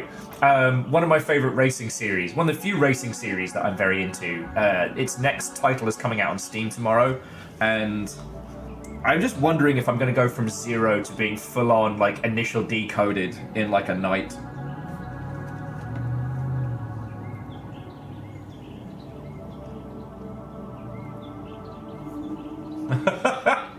Edwin, I think I missed that. Multi-track streaming. Oh, Wizdos. I think we're one of the few streams that played through all of Whoopo. These fuckers will still ask me how to double jump. During April Fool's one day, everybody in Discord changed their handle to something WUM. The days the WUMs took Seattle, so we know Whoopo. Sadly, I don't think their like 2D Splatoon game is going to be happening, and it seems like Terry's Turbo Trip is doing good, but. Huh. Ishkar, that's fascinating. And Edwin, I'm gonna look that title up, but not with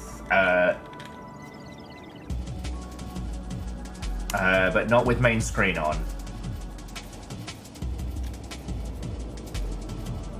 Is this feels okay? I'm looking at it, Edwin. This feels like the start of Doki Doki Literature Club. Like, I feel like I'm gonna get carved up by the quintuplets and eaten. Oh, look, hey, Edwin, I ain't here to judge. I ain't here to judge. You're right, nobody mentioned it.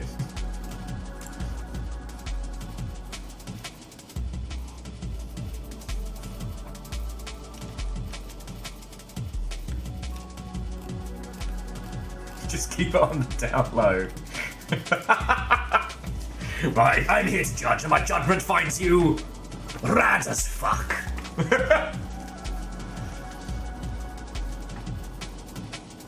Everyone, I see you two are a person of culture. Gintama, you fucking treasure.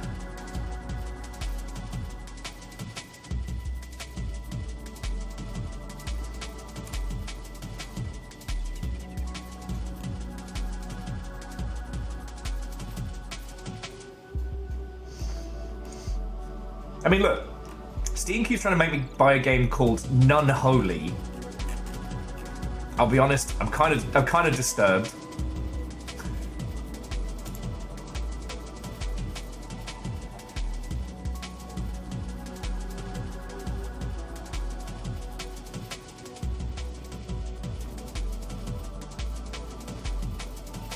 Oh, God. And a couple of days ago, somebody made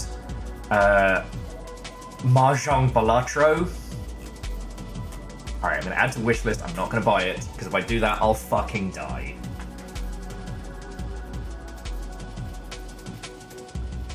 Non-holy left beer.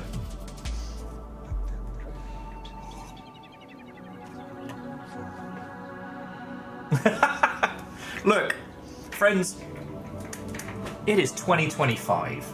Alright, we are 30 or 40 years old, mostly. Play porn games on main. Like, own your shit. No one cares. We never did.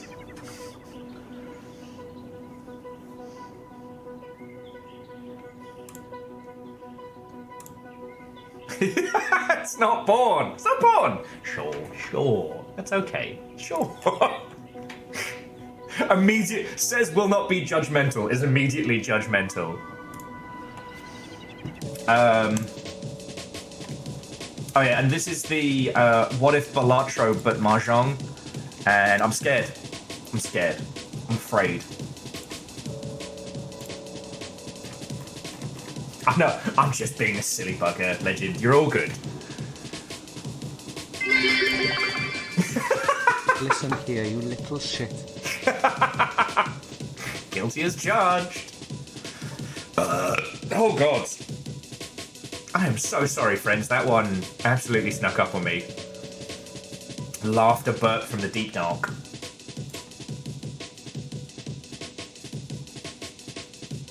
It's a dream.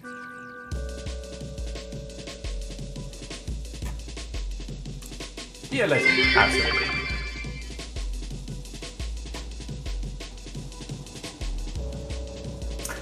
It was.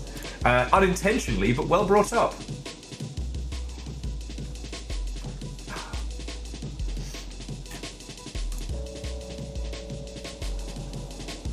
Right. At some point, I know I've been talking about this, I do need to do some better research on the state of smut games. Because... Look, I may be a pervert. Was there no follow-up? No? Okay. It's a dream.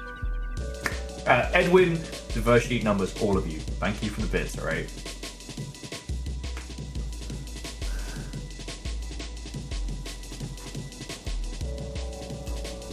Because, like, when it comes to understanding video games, like, the smut scene is one that sits outside of the norm. Like, it does not get coverage from, like, news outlets, and predominantly is spoken about or advertised within small spheres. Systems nominal. Well, okay, it's because I started streaming late. And virals, Watto and welcome. How was your groovy birthday?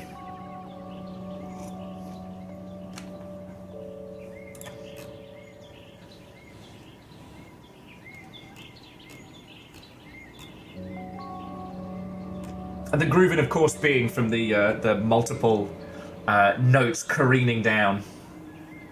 I'm in tremendous pain. That's how you know it was a good birthday.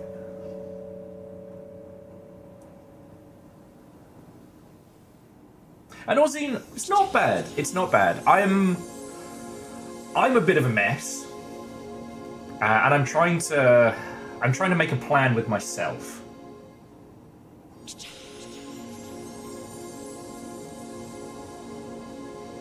And yeah, Edwin, that wouldn't surprise me. Like, but I guess in those kinds of spheres, it's predominantly discussed in existing communities, so they'd kind of almost be like a self-governing.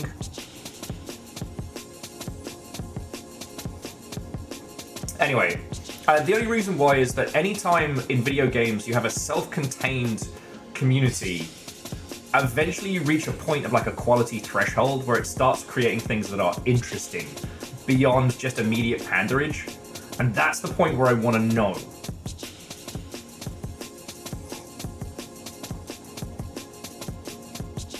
You know, smart games have been around for as long as we've had video games. It's nothing new. Beyond the TTP, God, that would be my QA podcast. But yeah, sorry, my brain's careening off in like 5 different directions. But Virals, I'm glad you had a good time. 7 hours of Guitar Hero is living it.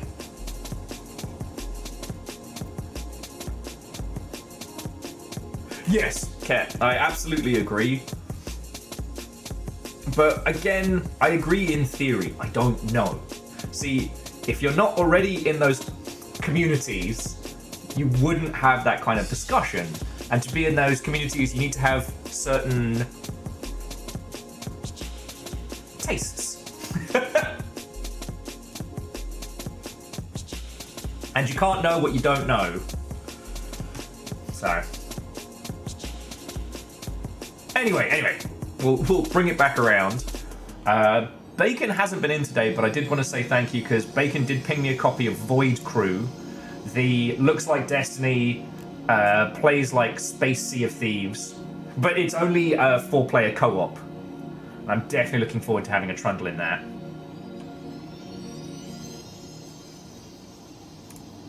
I believe it's like 25% off at the moment. Bacon's not dead. Stop telling people Bacon is dead.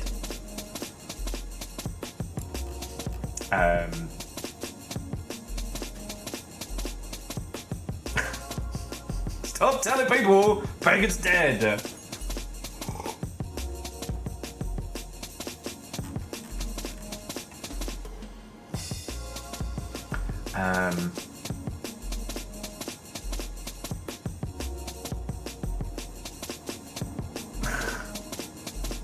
Terror's a lot of you.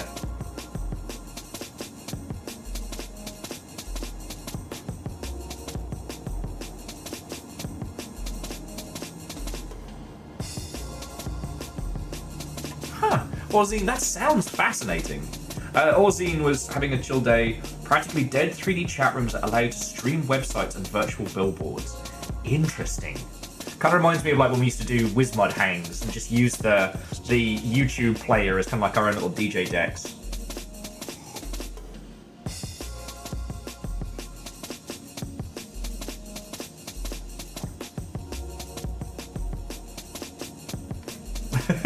Varbles, you certainly shouldn't. Oh.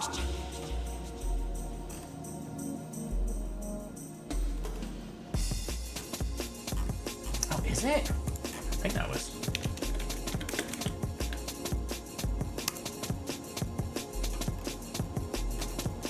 Oh yeah, no it is. Born of Bread is on sale at the moment. God, I've had that on my crosshairs for a while. Sustainable bacon harvesting. Horrifying. Horrifying. I can't remember if Hell's Gate is finally out in early access or is it finally at version 1. Oh, I think it's finally out at version 1. Interestingly, if you have a game wishlisted, it now double taps. So if you wishlist a game and it comes out on early access, it's listed in your release date. Once it hits version 1, it then bumps back up to the top of your wish list if you're sorting by release date, because it counts that as its official release. Last Train out of Wormtown. I'll have to see if I can get a squad together for that one.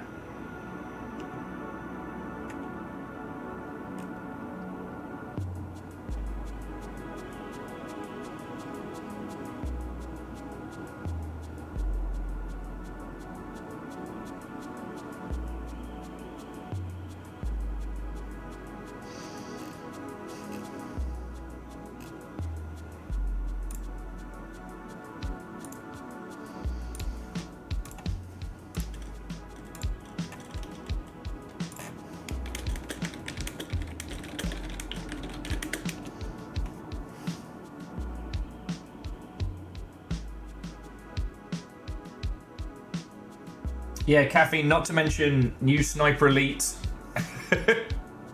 Just need to pop some domes.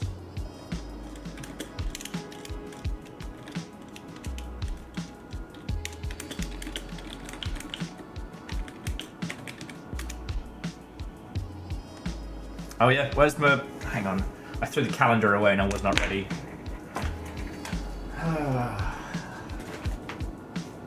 Just... Yeah, next Thursday is Sniper Elite Resistance.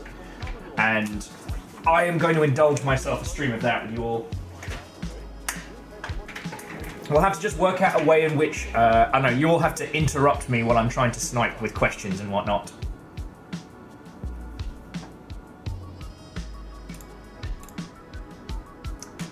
So Varbles, if I remember rightly, I'm trying to remember the specifics of it. The guy behind Rogue, if it's the one I'm thinking of.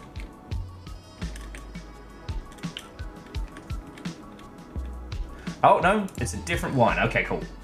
So you're talking Rogue Flight as in the time travel Animu.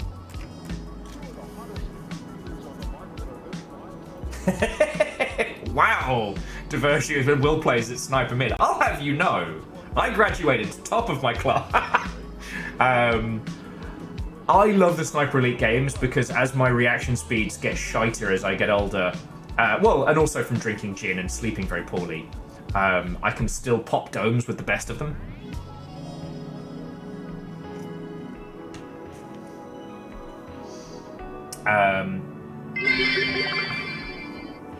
Soused herring is raw herring soaked in a mild preserving liquid.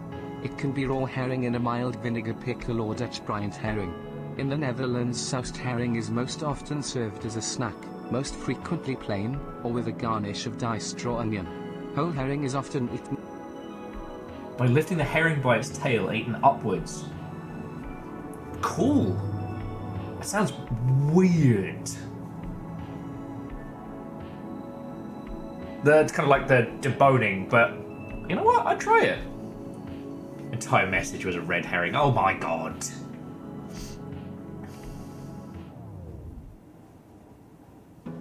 Huh. Oh yeah, and Wizzost, that copy pasta is just melted in my brain. Occasionally I just find myself saying, I don't see no PS2. Soused herring does sound like a Metal Gear Solid boss. Alnus, you are correct. Soused herring, decoy octopus, forgotten sock.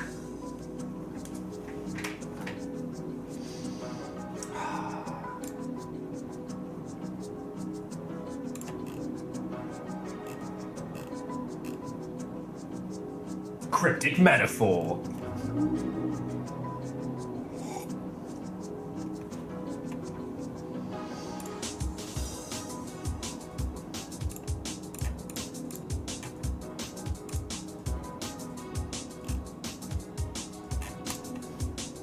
But yeah, in terms of potential titles, we are sitting very pretty.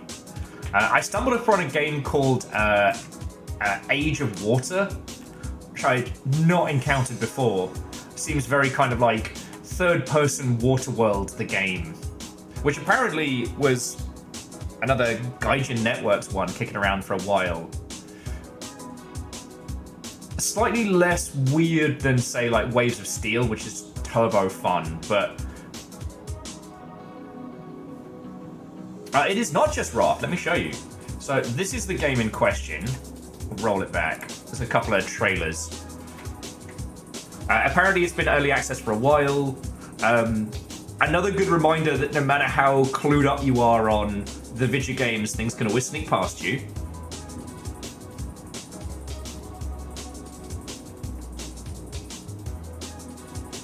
So like, less Animu whimsy, more kind of like, I don't know, scratch-built Waterworld diesel punk-ness.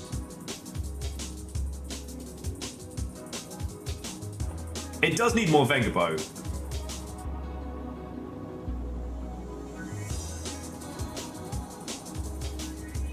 Like, it needs hella rainbow flags and a lot of bright lights. It's too subtle to be ours. But I just find it fascinating because this was a title that completely skipped me by. No. Hush now.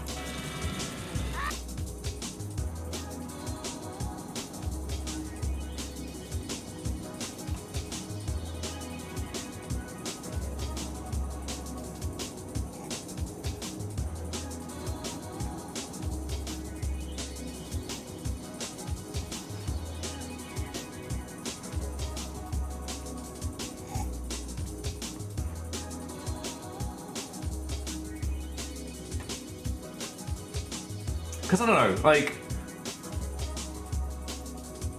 obviously I'm afraid of the open water, but playing as a vessel is different.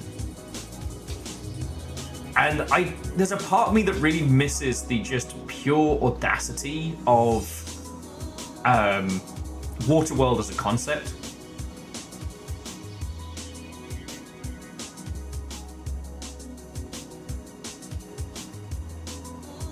And hey, look, so far there's been no gigantic sea monsters or anything like that.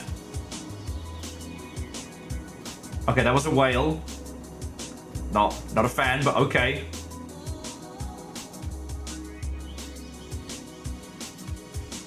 Yeah, Sauron, this looks fun. And I'm not sure how this skipped me past. Like, I think it's a good thing to acknowledge when a game that has done very well is something that we missed, because it's like, alright, how is this in my blind spot? You know what I mean? And all I can think of is that with it being Gaijin, they already found success during early access. You know? And like, you know, they have War Thunder and all their nonsense.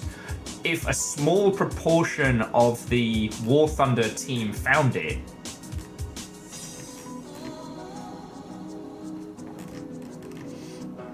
then they wouldn't need to advertise outside of their existing community. You know what I mean?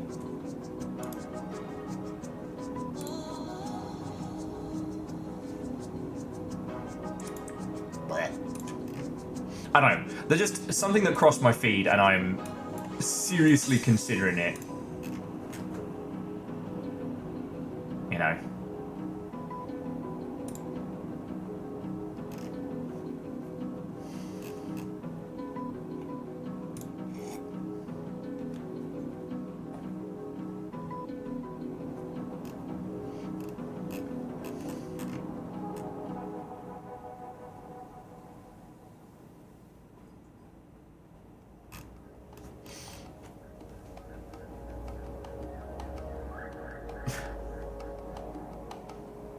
Sorry, Alice was just saying, wait. Same publisher as War Thunder? Does that mean they're leaking scripts of Kevin Costner's next movie? Yeah, if you want to find out the Waterworld 2 leaks, that's the place to go. God. We live in very strange times.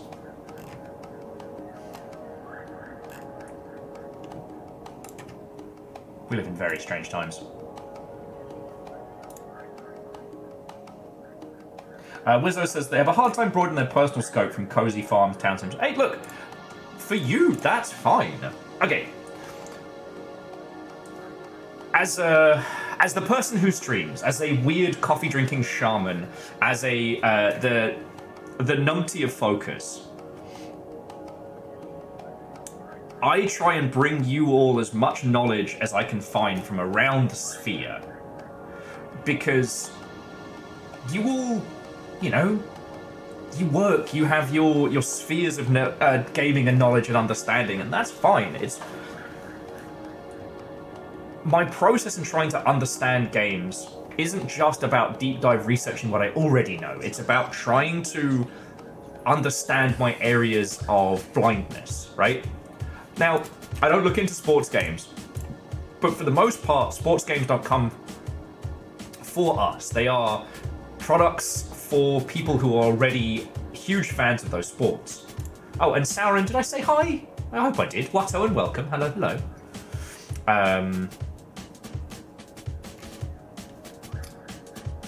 Video games coming at us from like multiple different angles means that it's no longer just enough to have like, you know, the latest gaming magazines and stuff like that. What's the numbers? But you already like baseball, you know?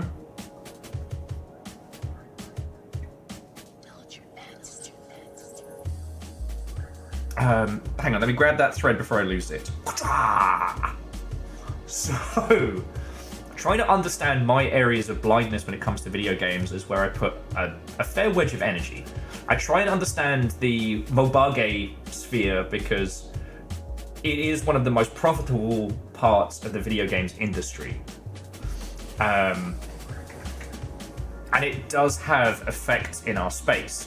One thing that was really interesting with Dave the Diver, for example, is how it uses a lot of the dark patterns and like user behavior researched UI elements, but not for evil, for good. You know, Dave the Diver uses a lot of UI language that Mobages use to get you to spend money. But it just does it to make it feel good that you're running your own sushi restaurant, and it does, you know? The impact of the Hoyoverse of treating everything as like a viable platform of, you know, you can play it on your phone, you can play it on your PS4, 5, or your PC or what have you, is fucking smart. And we haven't really seen too many equivocants. We've seen games that have attempted to do a Mobage client that exist, or just straight up Mobage ports, and those don't tend to go down too well. But the other spheres of blindness can be ones within self-contained communities. Like we were joking about smut earlier, but you know, if there was a huge success, like financially in the smut scene in terms of video games, I wouldn't know about it. And the other sphere is like self-contained communities, things like War Thunder. That something like that game we were just talking about, what was it called? Age of Water, could be a huge success because it's only people who are already in that sphere that know about it. And because it's not an online title, it's not multiplayer, it doesn't spread outside of its existing containment. Similar thing happens to games that are very successful on Kickstarter, that they get the money, they're successful on Kickstarter, then everybody gets their keys and they're happy with it and they don't say anything. It doesn't do anything to break out of that containment. So a whole huge success can pop up, flourish, and then drift off on the breeze without you ever knowing about it. You know? I still have to put up with people in the games industry being like, oh man, it's like a pop-up success, you know? Games that come out of nowhere, like Undertale. And I'm like, no. Undertale didn't come from nowhere. Fucking came up from Homestuck. There's no Undertale success without Homestuck. Hack cretin. And then people look at me weird, and then I have to explain to them what Homestuck is, and you can see the point on their face where they wish they hadn't asked me. But that's what I mean about understanding these things. And it's not to be able to trip people up or go, well, actually. It's because if somebody comes to you and says like, oh, I've got a great idea for a game, I want to do it like this, you can be like, well, I know how you should do this. It's not about telling people no, it's about how to chart the waters, you know?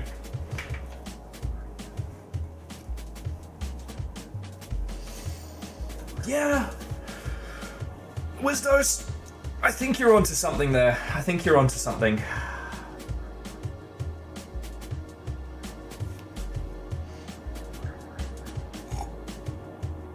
But... well, so that was the other thing I wanted to talk to you about, friends, is... I'm seriously considering this being kind of like the last week of Fafamancy. As you've all noticed, like my sleep's been out of whack. I've been off my game. And I think I need to set like a hard start for getting my shit back together. I don't think I can kind of unfuck this week right now. But I think I should consider next week to be the proper start. Because I don't have a schedule for this week. I don't have as much of a plan as I usually would. I've got some incredible games to share with you. I just haven't picked them. So for example, there's this win, which is, check out this. So this is Things Too Ugly, and it's like a retro crack the conspiracy game where you work with a bunch of retro tech and unravel this mystery. I'd love to do this. You know, I think this is something that we should do on Thursday together.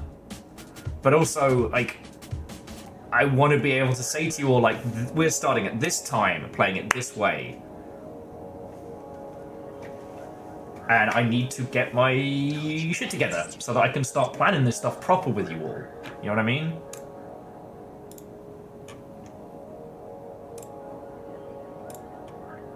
You know. I gotta get my serious hat on again.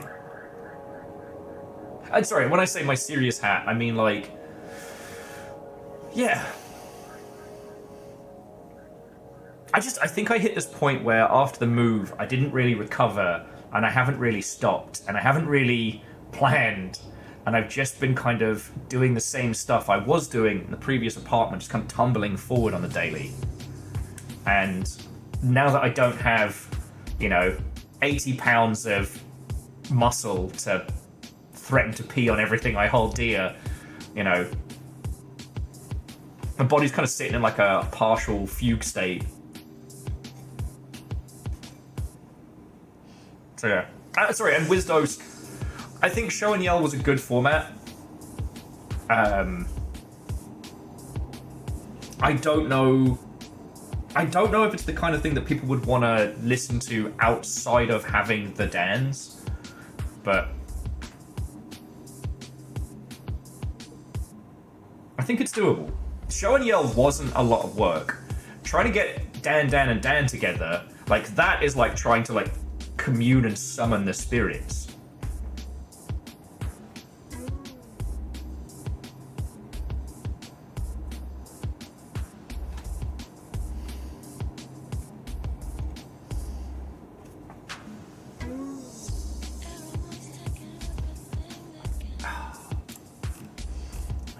Sorry, at this point, friends, I'm just thinking out loud at you, so apologies. These aren't your problems to solve. These aren't your problems to solve. I guess what I'm saying is tonight might be a short stream.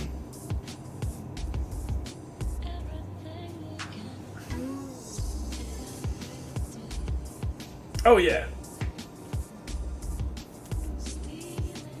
Yeah, and Legend, we've not been short of people. We've not been short of people. Also, I don't know. Sorry. The answer is yes, this is a thing that we should bring back now that there's the viability of doing it. And it's not like it's fucking hard to edit up.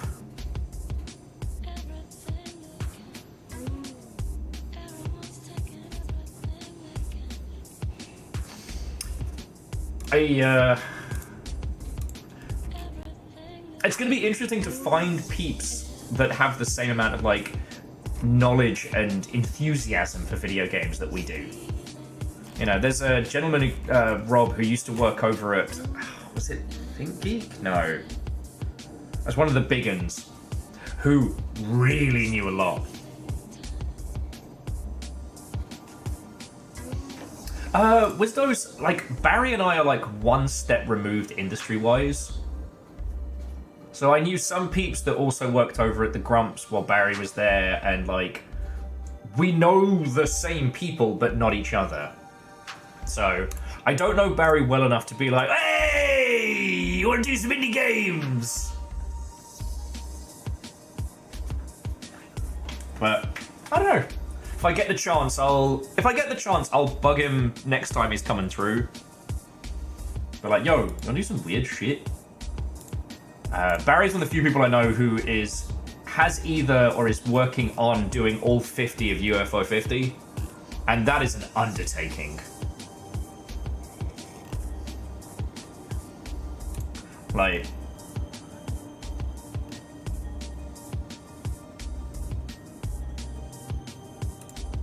I find that shit fucking fascinating.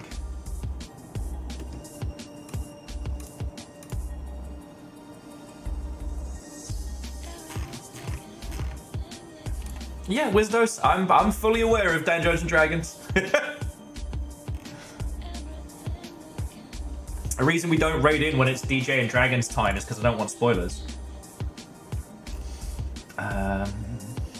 Okay, sorry.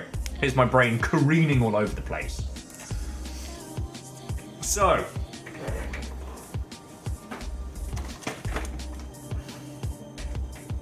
here's what I'm thinking. So tomorrow is Therapy Sword. Thursday, we're going to do Things Too Ugly. So we're going to be cool puzzle people.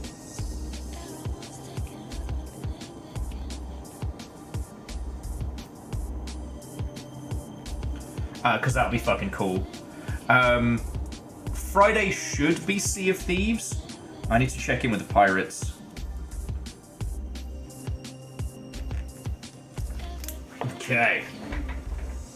And Saturday will be our Burns Night Marbles on Stream Spectacular.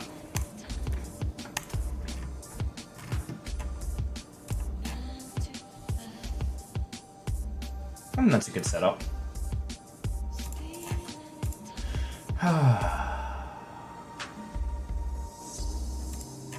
Just sorry, I've been a mess. You know? I keep telling people this and they're like, well, you've been in survival mode for like 4+ years. Yeah, virals, super thieves.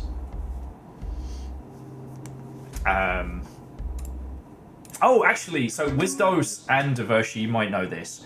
What was the... It hangs out on the bottom of your screen idle farming game?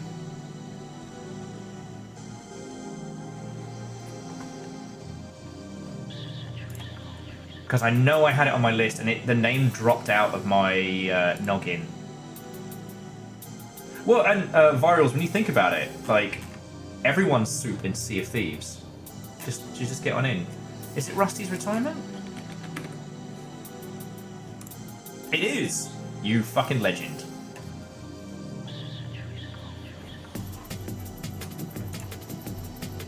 Thank you! Because after the Gnaw analog, it's like, I could go for that. I've got 2 fucking rigs.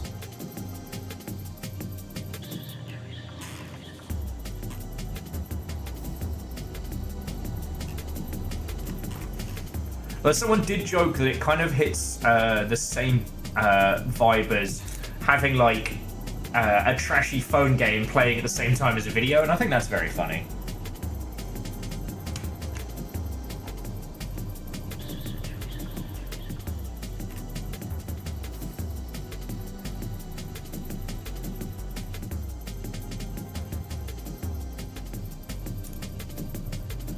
Friends, bear with me just 1 second. Oh, no, that's the wrong button.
Skadoosh.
I saw these beings standing over me.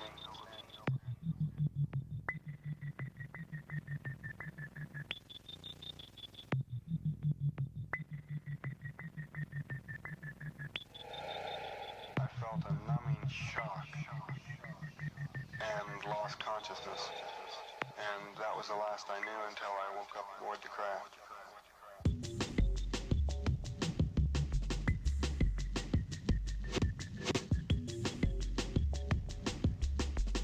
Thank you, you beautiful terrors. Hey! And Caffeine, you fucking ledge. Banner Beast, of course. Doing your best. House Order. A powerhouse.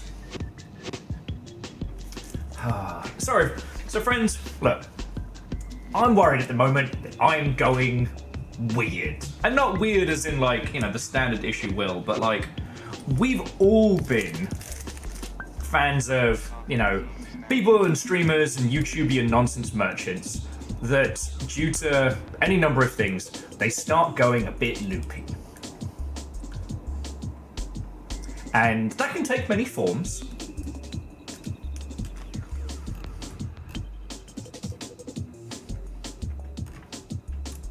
And I worry I'm hitting that beat. Like, sleep out of whack, unable to stop being in crunch mode, but not quite an affluent individual enough to be able to be like, all right, well, I'm taking a few days off to sort it. Well, Alice, that's the problem. You don't know. You know, as someone who's, you know, I've done sleep deprivation, temporary insanity, you don't know when you've gone mad.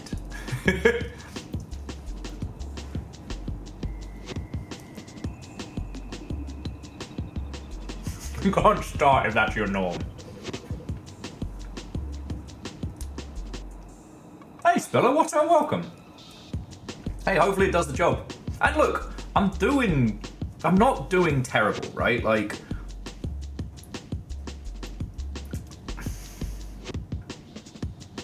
but maybe I am, and I don't know it, you know? I've tried to stay conscious and self-aware of not going into what I call divorced dad mode, which is when, specifically guys who've been in a relationship for a long time, when they separate from that person and are left to their own devices, they just tend to turn into like a party monster. Alice, I have fed the nuggets. That's why they're not screaming. That's why you can hear this, and they're not weeping. Jackie says, according to 1950s medicine, you probably have ghost in your blood. Might want to do cocaine about it.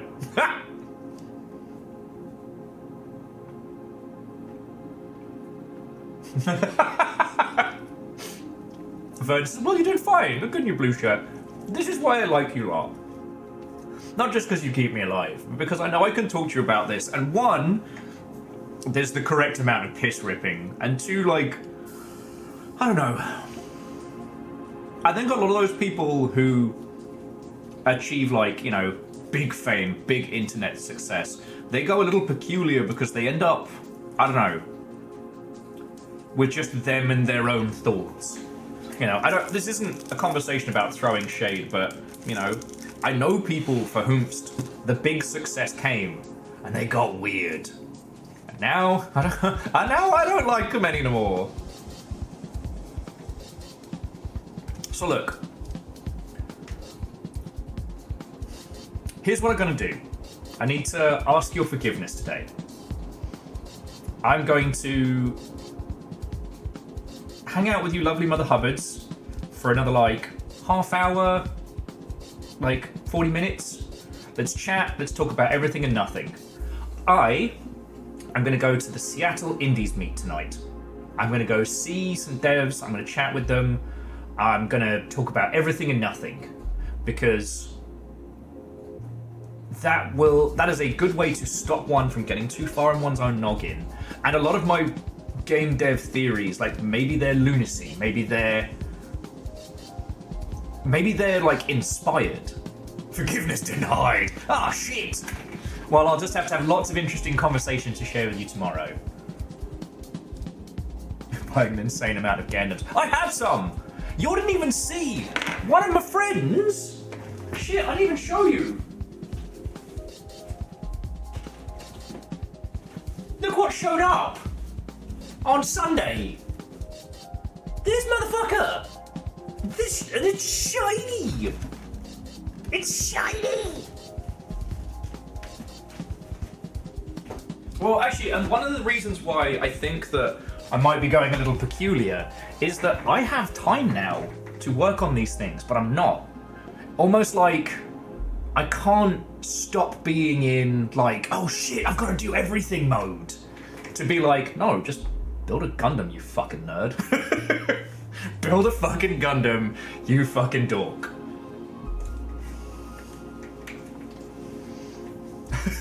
Jackie was like, great, now you triggered him. But also, and again,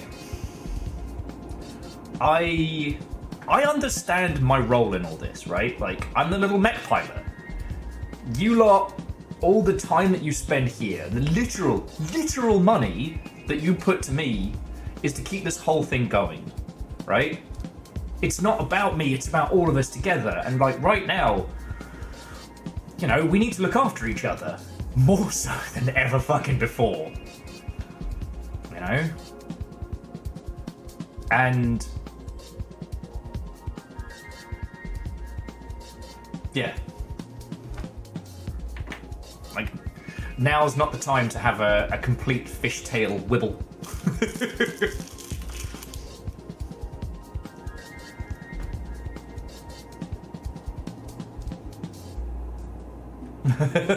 There's also that. Anyway, sorry, thank you for letting me just talk at you on that.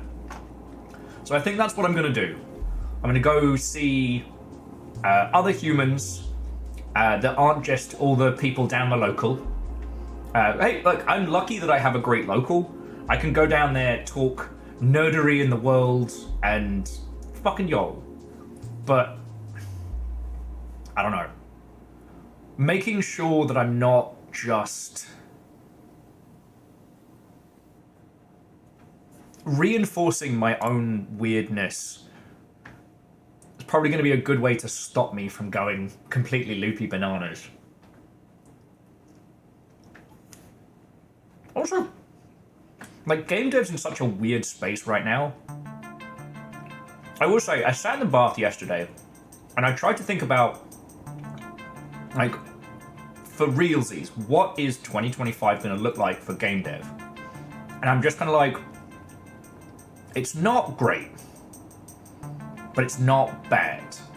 You know, right now, the mid to small publishers will be looking for games that are as close to complete as possible. And they can afford to because there are so many games in development. The big uns, well, they're going to be trying for revitalizing the next hot thing. And your stable ones, you know, your Remedies, your IO Interactives, they're going to be, I don't want to say coasting, but they're going to be trying to stay with what is successful within their spheres, right?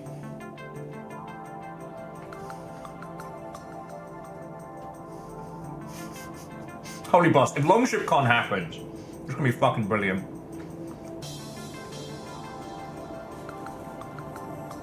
I think we should get a castle. Like, I think if Longship Con happens, we should get a castle somewhere. Honest, that's a really good point. Everybody else is nervous about when GTA 6 is coming out.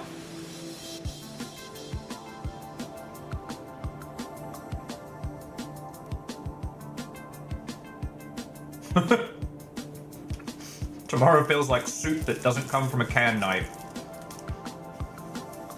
Weirdly related to Burns Night. And Furball, Watto and welcome. Oh yeah.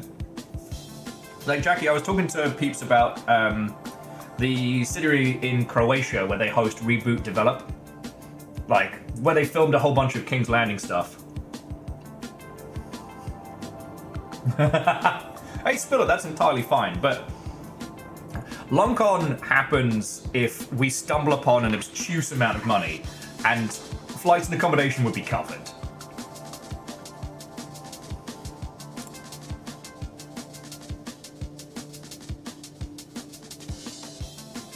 Like, we pay a company to handle this for us.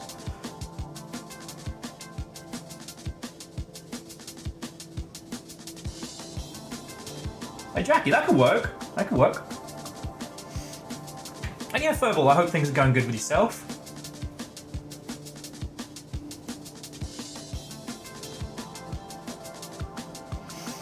Oh, yeah, jumping back though. Alice, that's a really good point. That's probably why everybody's been easing off of any like big or locked in announcements who aren't... Because everybody knows GTA is not coming out in January or February. So those 2 months are safe. Like, once we start getting into like April onwards, GTA 6 can launch anytime it wants and it will suck up all the air in the room everywhere. Actually, Spiller, technically we could rent a Viking ship around the Ballad area. I don't know if we're allowed to get drunk on it though, because I think they actually have to be safe like a bunch of nerds.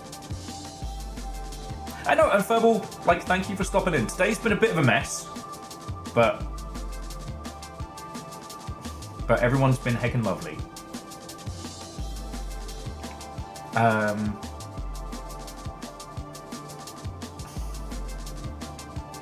Oh, Agonanarchy, those are good.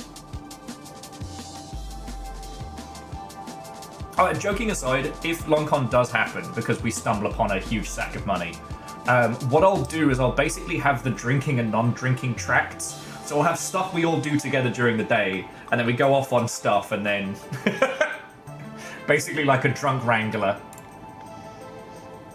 And the non-drinkers can have adventures and all.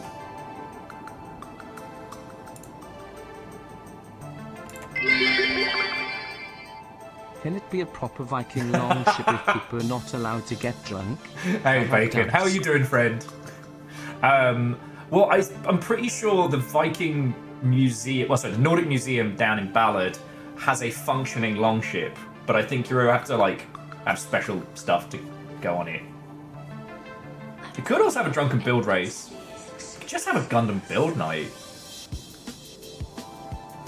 Got the kind of money we could just pay them to do a Gundam store pop-up.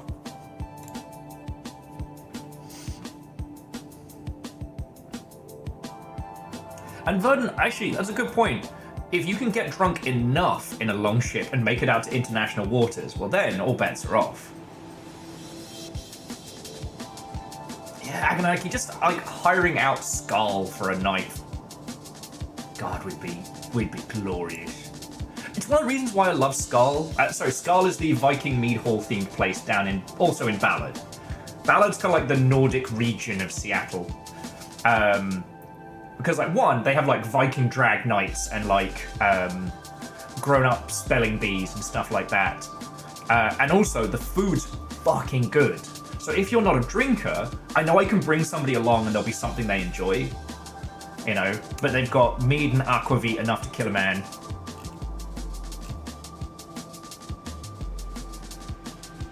Devotion says, fun fact, international maritime law still enforces intoxication.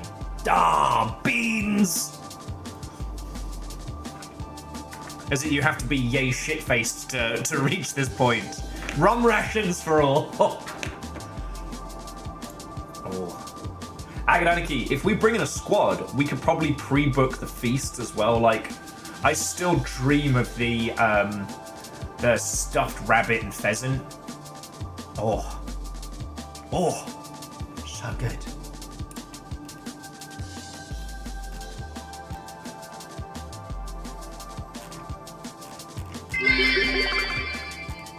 I have a theory where particles are replaced with milk then processed. I call it string cheese theory. Okay, that's very good. And Akira Zero, I don't know if I say this, but like, you put in 500 bits each time you do these jokes. That's $5 a pop keeping me alive, with jokes that may either get a chortle or do me internal damage. Thank you.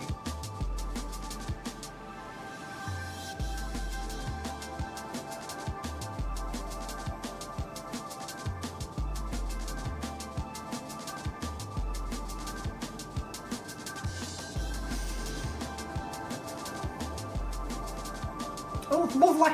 You're back from a Wajimaya. Again, I need someone to point out where the wall of gacha machines are. It's probably a good thing I didn't stumble upon them, but still. Oh.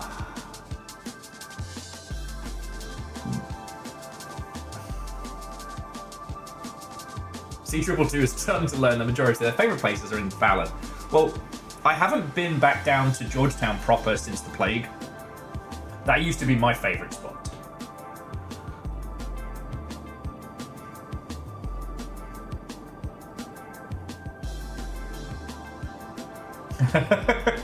Well, Agananiki, that's one to look forward to. Although I will say, Seattle friends, I do think I know what our...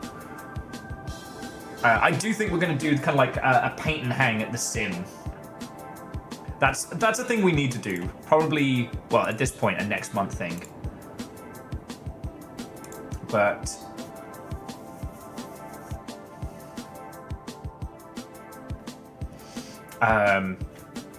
the more I keep thinking about it, the more I actually want to do it. So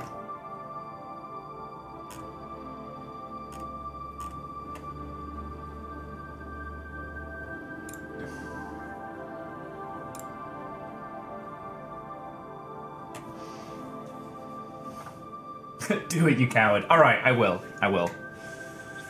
I'll pick up the big unicorn, and then I'll see who in the Seattle region wants to come draw on stuff and paint funky things. Though it'll be sans airbrush, so it'll just be hand drawn. Maybe decals. Oh, I found my box of decals. That's the thing that was my huge win of the weekend. My little box of decals I've been using for Gundams and for my nail art. Found it. Oh, yeah, I should do my nails. Actually, no.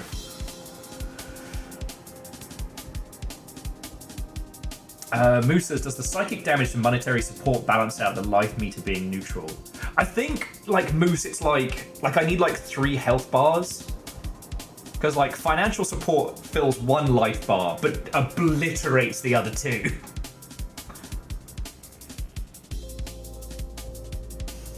C222, if you could please report to the Shadow Realm, they're expecting you.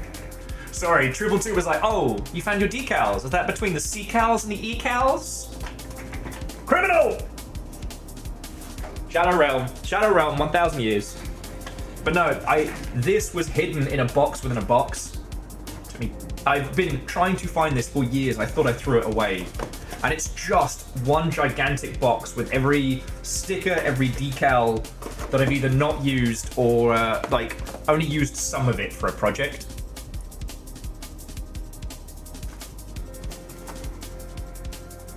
Yeah, Box Bushka. I was so good at packing stuff when we moved into this place that it got stuck within a thing. But I misremembered having seen it, so I thought I'd like already found it and then thrown it away. Fucking wild.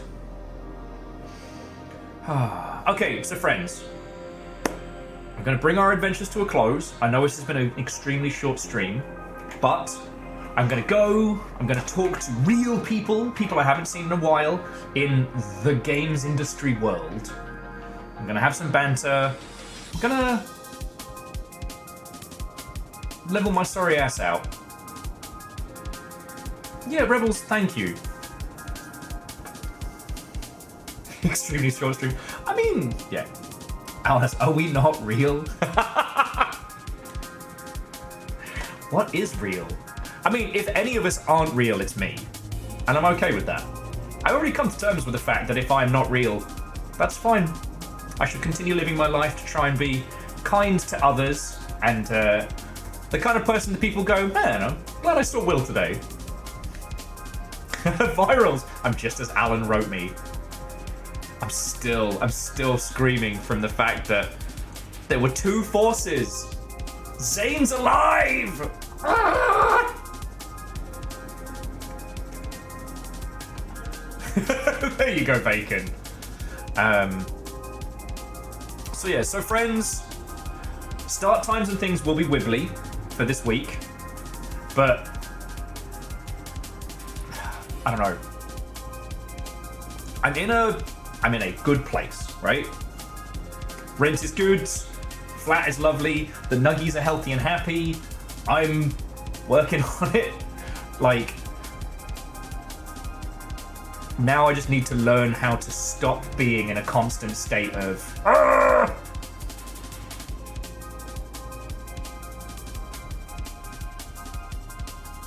Yeah, that's the challenge. That's the challenge. And I think I can do it. I mean, I fucking gotta. Negative, I have a meat popsicle. So, we will raid into one of our friendos, because I'm sure there are loads of people doing cool shit.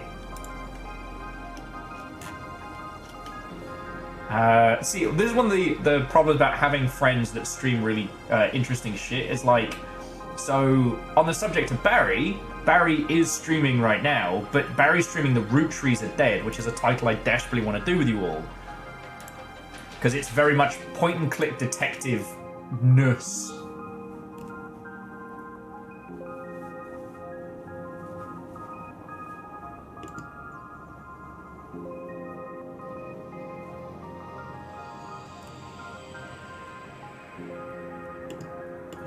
Just seeing who's kicking it right now.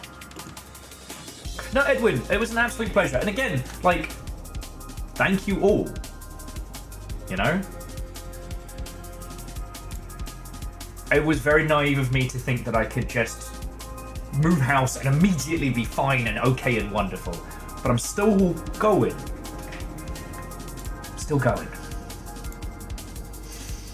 Oh, right. Speaking of which, let's see what we've got.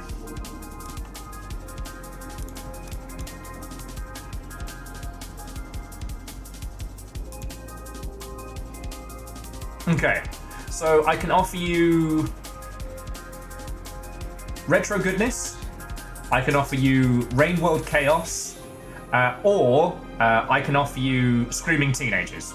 I've got Screaming Teenagers, Rain World Chaos, Retro Goodness. What strikes your fancy, dear friends? Oh, and down on the dwarf, like, the nuggies are doing real good. The dogs, I mean, the dogs are the dogs, but they're settling in, you know?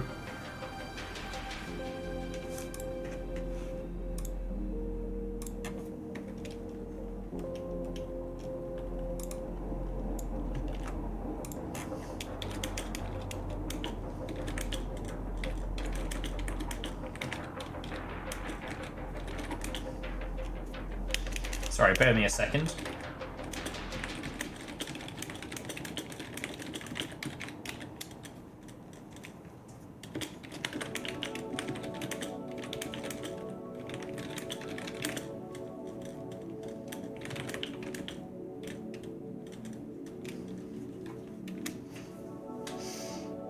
Oh wow, okay, I'm going loopy bananas. I'm going loopy bananas. Alright.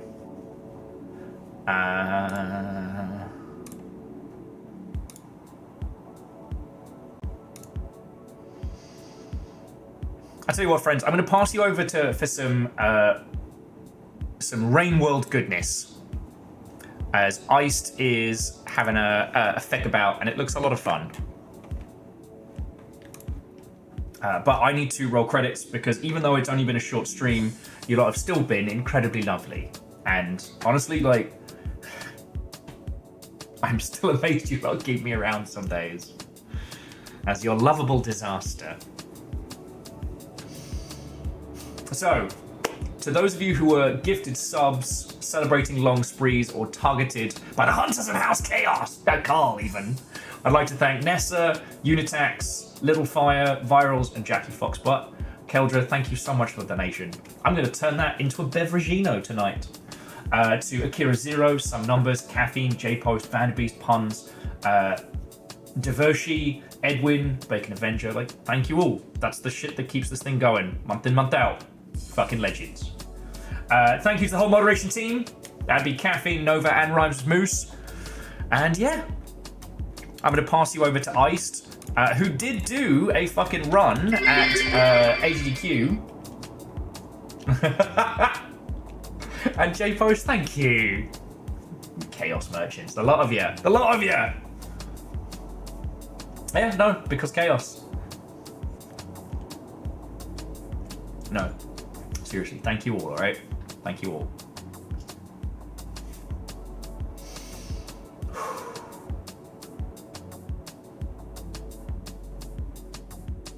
Stop that incessant clicking.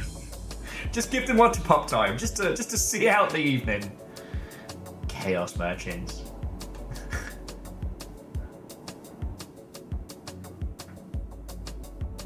Reactor online. Sensors online. Weapons online. All systems nominal. Chaos? Chaos, apparently. No, MDH, seriously, thank you. That's 61 months, that's fucking massive. Alright, I'm going to pass you up to Iced. So enjoy some Rainworld goodness. But that's it from me this evening, friends. Thank you for being patient with me. Like, stay safe, stay sane. Remember, doom scrolling isn't activism, and it is entirely okay to knock off and play some stuff. Our 4 reptilian heroes have overcome the Arc Feckin' Terrors!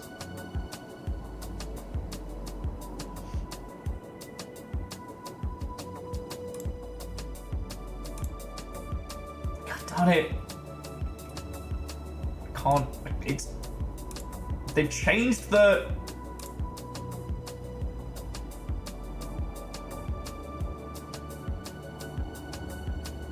They've changed the thing!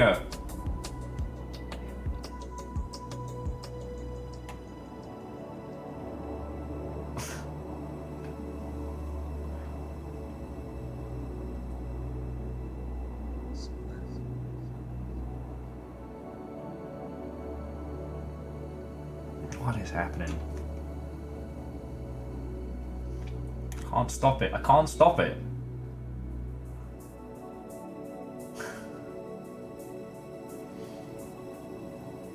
Ah, beans.